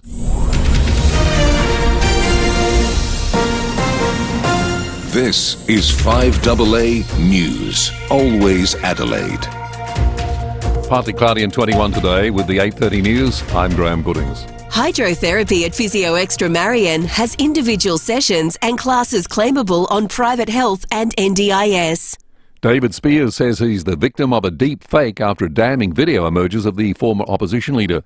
Mel Usher has the details. David Speirs has hit back at what appears to be a video of him doing drugs in his home back in June. He's told the Advertiser the footage showing him appearing to snort a powder in his kitchen is a digital hoax. And the former state Liberal leader wants to assure South Australians he would never take illicit substances, calling this horrifying and troubling. He was overseas for part of June and says during that time other persons had access to his home and could have taken footage. There's also sound to go along with the video dated June 30. The Advertiser asked an internationally recognised expert in the field of digital evidence to examine the footage and photos. He says it appears to be authentic and without indications of tampering of content, metadata or file structure. Mr. Speirs insists it's a deepfake. Efforts to better protect children online are being ramped up.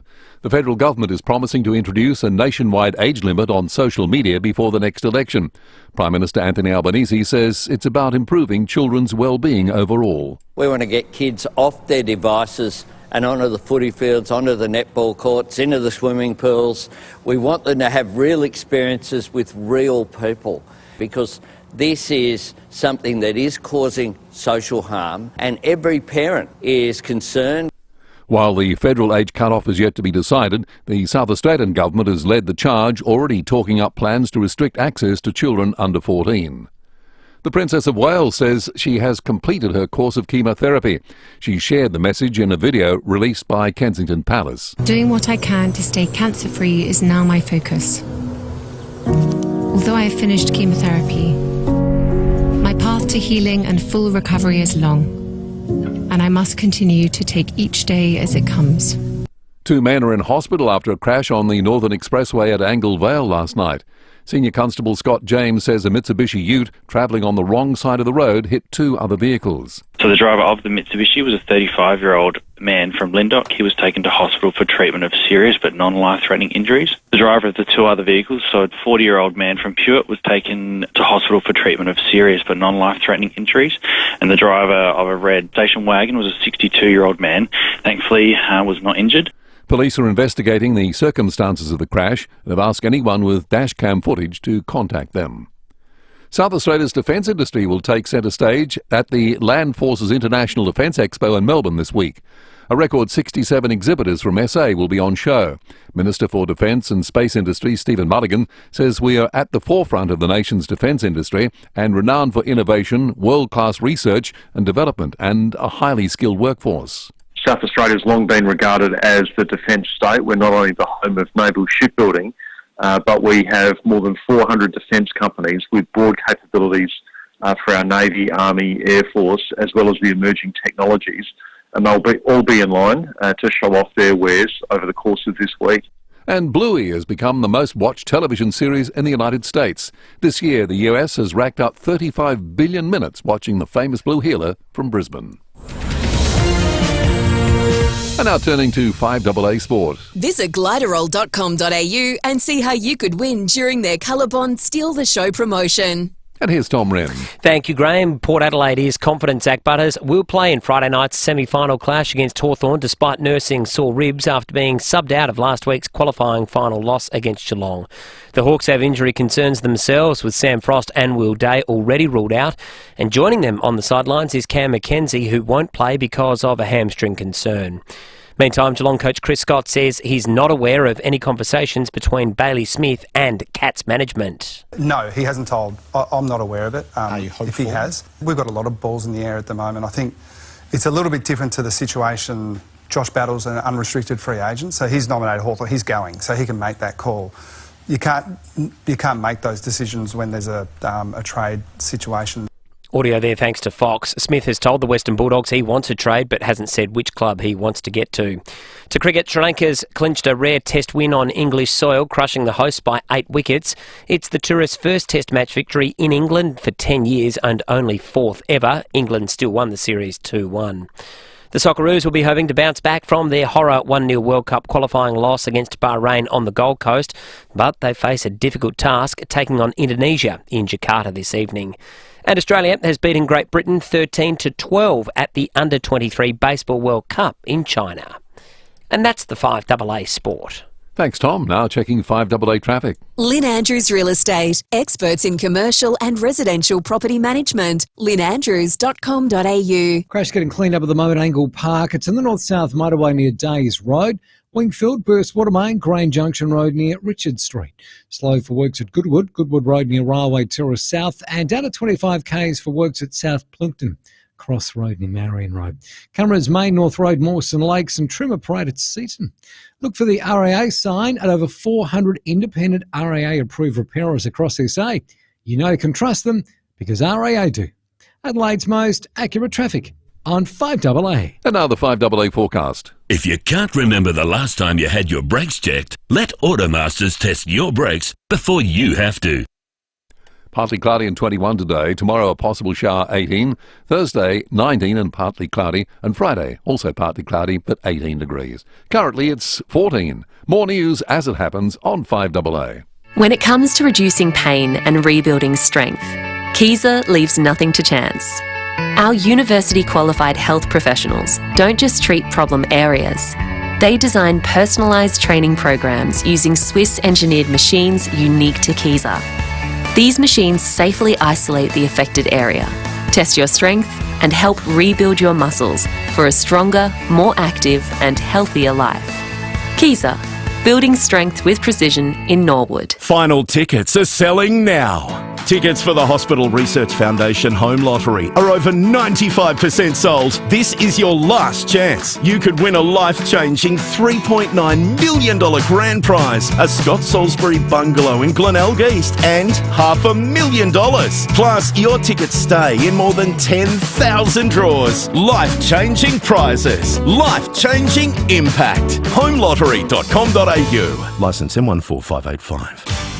Head to your Hyundai dealer for run-out offers across MY24 range. Petrol and diesel vehicles. T's and C's apply. David Penberthy and Will Goodings. 5AA Breakfast. 22 to 9, lots of people hitting Roo stories coming through on the Duttons text line. We'll get to some more of those in just a moment. Also, we've been giving away tickets to Hooked on Swing. Got a huge response to it. Pants has got more tickets to Hooked on Swing that he'll be giving away after 9 o'clock today. But we'll be chatting with one of the stars, Chris Lloyd's, before 9 o'clock this morning. Well, what started in 2010 with a handful of riders riding to Canberra to pay their respects to fallen mates in the line of duty as police, it's now become one of the biggest events on the Australian policing calendar.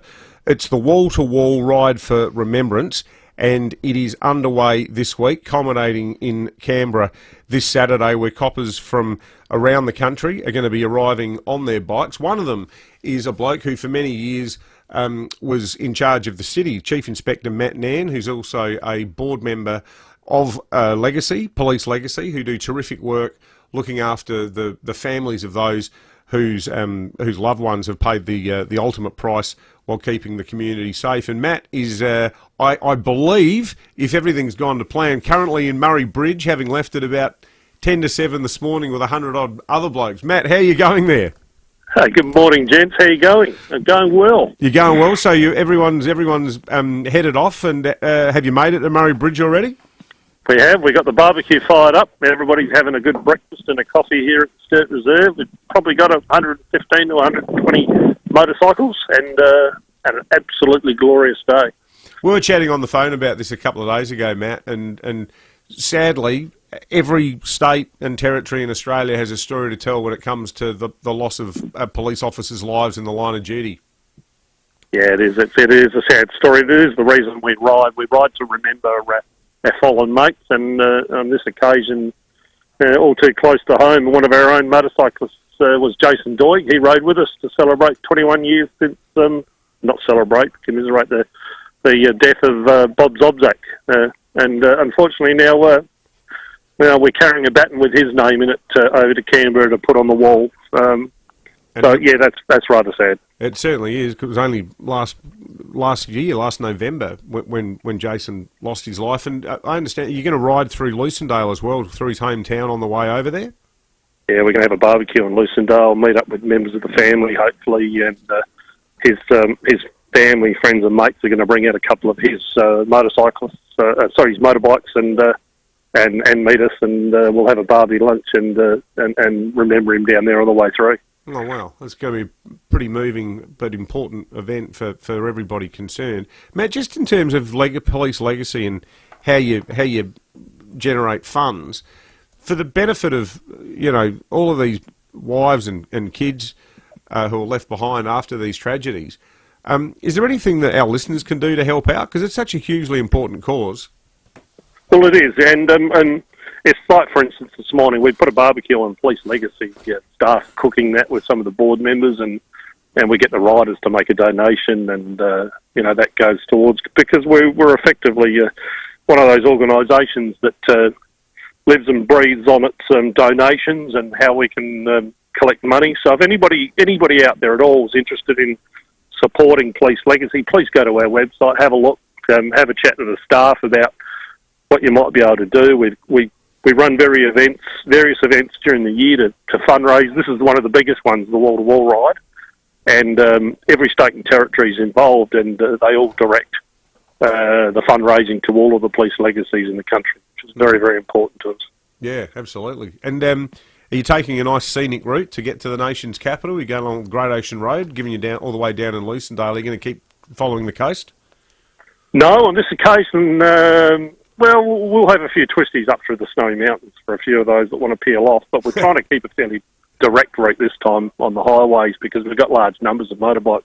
Yeah, sure. And we have everything from the off-road dirties to the big Harleys, the cruisers. So when we get up to Wagga on the Thursday, a few of us will peel off and head up over the Snowy Mountain Highway between Tumut and Cooma, and that's one of the best rides in the country where you can see the wild brumbies. Yeah, Tumut, that's the home of the Snowy Mountain scheme from memory, I think. Yes, yeah, we go past the Blowering Dam just around the corner where they set that water record many years ago at Blowing Down. And you come out near Batlow, which is the apple town. Yes, yeah, if you go around, that's on this side, but there's so many glorious routes going to the snowies. And, of course, you just got to pick your day that make sure there's no snow on the top, because two wheels and snow don't really go well together. No, that's right. Well, Matt, you and everyone else stay safe. It's a hugely important cause. Enjoy your breakfast. And, we all, as a state, commiserated with the loss of Jason's life last year. So I hope that get-together later today in Lucendale is a part of the continuing healing for that poor family. Good on you, mate. Mate, thank you, and thank you guys for your support. It's really appreciated from all the riders. No, not at all, Matt. Matt Nan, Chief Inspector from SAPOL, out on the hogs. Important cause. And really great work that they do. I was thinking about them yesterday in the context of the Royal Commission into Defence and Veteran Suicide that came out. Now, legacy exists for the purpose of supporting families and others in the instances of bereavement and so forth.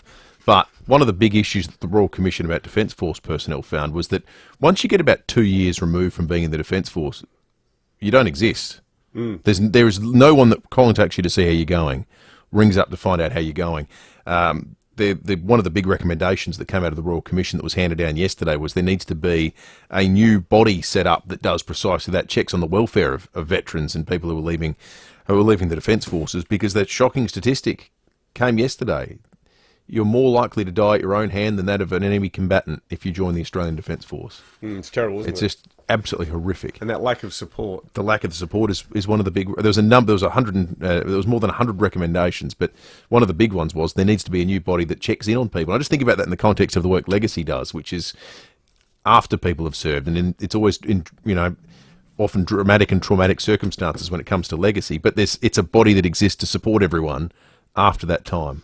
I think the really scary thing too for people who work as police is just the most mundane day can become so bad so fast. And there was a case in Sydney years ago, and this was my entry point for police legacy, because we at the Telegraph in Sydney, when Ken Moroney was the police commissioner, partnered up with Ken, Uncle Ken, as we used to call him, this genial old country cop, one of the greatest blokes I've ever met.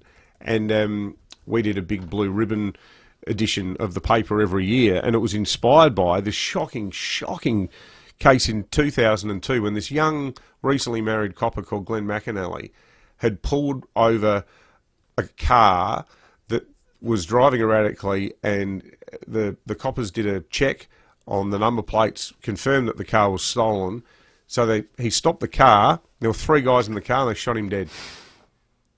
Now he's in his 20s. Well, that's like the case in Melbourne last week, where an officer who'd been on the job for 18 months was called out. Someone had rung the police and said there's been a burglary. He arrived at the scene, went up to this guy who said he'd made the call. He said, "Have you called about the burglary?" And the guy went, "Yeah." And this is all you can see. Because in other states they release the body cam vision to media all the time, so this is all publicly available. The exchange. And he says, "Oh, did you call about a burglary?" And the guy's like nodding, and he walks up to him, just stabs him. It's unbelievable, isn't it? Like that was the most routine, get out of the car. You could just see it was all... There was no active emergency. The call was, "Oh, there's been a burglary. I'm here just to ask you, what happened. Let me have a look at the scene," and so forth. Yeah. And then that happens. There's no such thing as a normal day, I guess. No.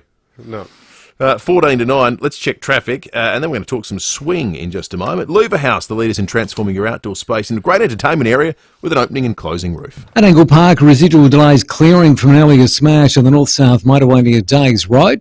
Wingfield, burst water main, Grand Junction Road near Richard Street. Slow for works at Unley, Green Hill Road near Unley Road. And we're down to 25 for works at South Plimpton this morning. Cross Road near Marion Road. You'll find a camera at Military Road at West Beach. Pete Hellier, Thorpe and Nat Bass are off and racing around the world, but can they eat a whole entire cow's head? The Amazing Race, 7:30 tonight on 10 and 10 Play. Adelaide's most accurate traffic on 5AA. Hi, I'm Lynn Andrews. For over 50 years, the Lynn Andrews team have made it easy for landlords to manage residential and commercial property. From single homes to multiple commercial holdings, our passion for property investment means we have a great deal of knowledge. How to do it safely and properly, matching the right tenant with the right property every time. We're here to help you.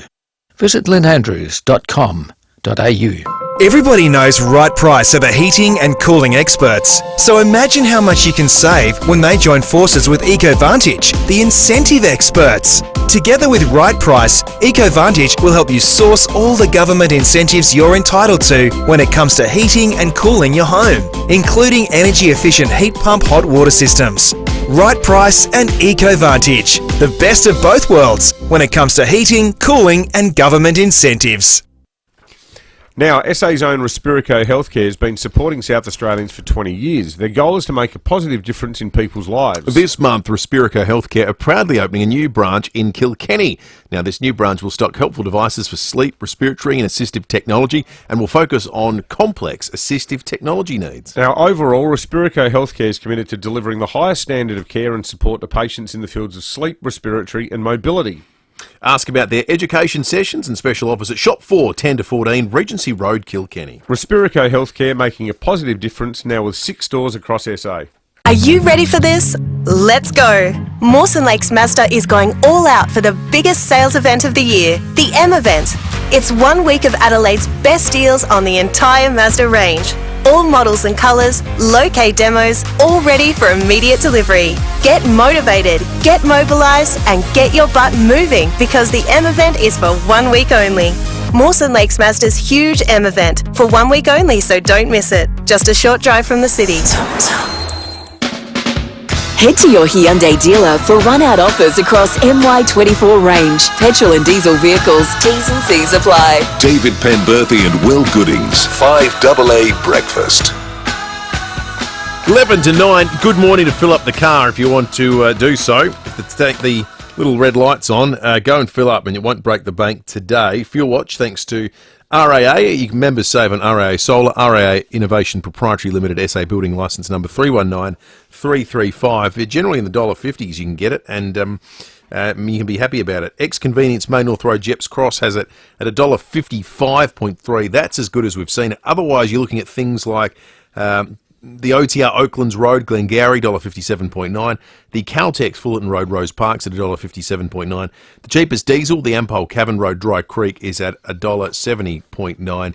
Members save on RAA Solar, RAA Innovation Proprietary Limited, SA Building Licence number 319335. Well, we're giving away tickets last week to this next event, Hooked on Swing. Many of our lucky listeners have been keeping their ears peeled. No, that's not the right term, is it? Keeping their ears attuned to the random ditty that we've been playing. And we're thrilled to have Chris Lloyds, who's an accomplished actor, entertainer and recording artist and one of the performers in Hooked on Swing, which is going to be held at the Adelaide Festival Theatre on Wednesday, October 2. Chris, good morning and thank you so much for joining us. Good morning. Well, thank you very much for having me. So where are you at now, rehearsal-wise, and where are you based? Where's home for you, Chris? Well, I'm now living a long way away from Adelaide. I'm now in Cairns. Oh, really? Yeah, but I've travelled the country a lot. I was born in Melbourne. The family lived in Fiji. I've lived in Sydney, Brisbane, Gold Coast. Lived in Los Angeles for a couple of years, recording and writing, and just love the tropics and just travel from here for this wonderful new Hooked on Swing that we've been working on. What do you find, Chris, about the sort of makeup of audiences that like Hooked on Swing? Because according to your own information, it's 1930 to 1945 sort of the era that you're covering. Now, if you're born 20 years before 1945, you're almost 100 years old right now. So it's almost everyone who turns up is doing this out of a sense of not a nostalgia that they've experienced, but something they've heard about or music they've seen. So I just wondered, does that broaden out the range of audiences, given it's sort of from an era that no one who goes along is going to remember? Yeah, look, there'll be a few people. For instance, my father-in-law is 99. He's still alive and listens to music. But you're right. The thing is that the demographic now is very wide. And you've got people like Michael Bublé, Rod Stewart, who are still carrying the torch for these particular songs. And there's movies, there's movies being played all the time that have these particular songs. And if you look at the swing music, 1930s big bands, popular with, Duke Ellington, Benny Goodman, Glenn Miller. 1940s and the war broke out on 39 to 45, and then Frank Sinatra and people like Sarah Vaughan went out on their own, and the war songs became popular. And a lot of people, as you say, a lot of people do reminisce and enjoy this. You know, it's like a reason to forget about your normal life for a time. You know, get out and enjoy the concert. The thing too, though, Chris, is Will made the point about the age of these songs, but they're in no danger of disappearing, are they? Because it was such a golden era for songwriting. It was, and I hope that is the case, and because songwriting today is so completely different to how it was. And if you listen to the arrangements of a lot of the big band stuff and a lot of the standards are just incredible. The intricacies of the instruments and the different parts they're playing and harmonies, etc., are just quite incredible. So yeah, let's hope not. Let's hope not that they disappear, and I don't think they will. There's always people who do. And, talking about the demographic, there's a lot of young people who enjoy the songs now too. So, What are they, Chris? What are the biggest crowd pleasers? I think that's a good question. I think a lot of the big band stuff, things like I'm going to be doing Cab Calloway's Minnie the Moocher. That always goes down well. There's a lot of, there's a lot of audience participation in that, which I'll get people to do, see how well they sing. But most of them, we've got, a lot of the Andrews Sisters songs that the Three Little Sisters will be doing, and we've got Kate Black doing a number of different songs that everyone will know. So I'm really looking forward to it. No, a lot of people are looking forward to it here as well, Chris. It's going to be a cracking night. Hooked on Swing, starring Kate Black, Chris Lloyd's The Three Little Sisters and the Boogie Woogie Big Band at the Adelaide Festival Theatre on Wednesday, October 2. Thanks so much for joining us, Chris, and all the best for the upcoming tour. You can still get tickets by listening to 5AA. Matt Pantelis' program after 9 o'clock will give away Hooked on Swing tickets. So if you would like to get along, make sure you stay listening. Let's do a couple more Dutton's text, shall we? 0480081395. Dutton's a third-generation family-owned dealership with over 70 years' experience. Dutton's, easy to do business with. In our sports segment earlier with Tom Wren, we did a bit of a précis of last night's excellent tied McGarry medal count. Nord Ruckman, Harry Boyd and Sturt gun midfielder Will Snelling. Both of them ending up on the same number of votes. It was such a nerve-wracking count. So at one point, Will Snelling was 7 votes in front with 4 rounds to go, and then Harry Boyd got 2 best on grounds in a row, and then in the final round with them both tied, neither of them polled.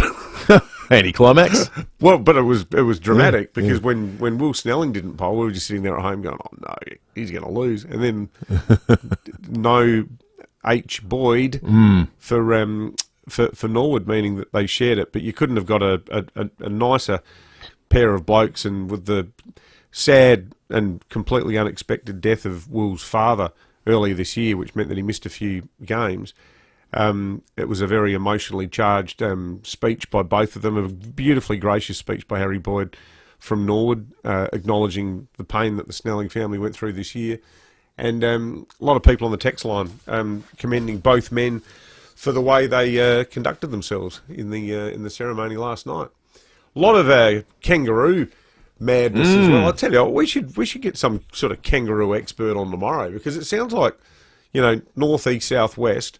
Not so much west where you are. Will. No, they tend to stay away from the coast. Well, the suburban coast. Yeah, the city coast, metro coast. Yeah, all where Denver, you obviously. are. Yeah. But a lot of text here. Carolyn in Greenock says, I hit a roo on Saturday at 6:55 a.m. I drove straight to the crash repairer for an assessment, and he said that 95% of his business at the moment involves roo damage. What about that? That is extraordinary. Yeah, well, sounds like it's good business to be in with the large population and the lack of food source out there at the moment. Stick around. Matt Pantelis is coming up. We're out of time on this Tuesday morning, but we'll be back tomorrow, Wednesday. And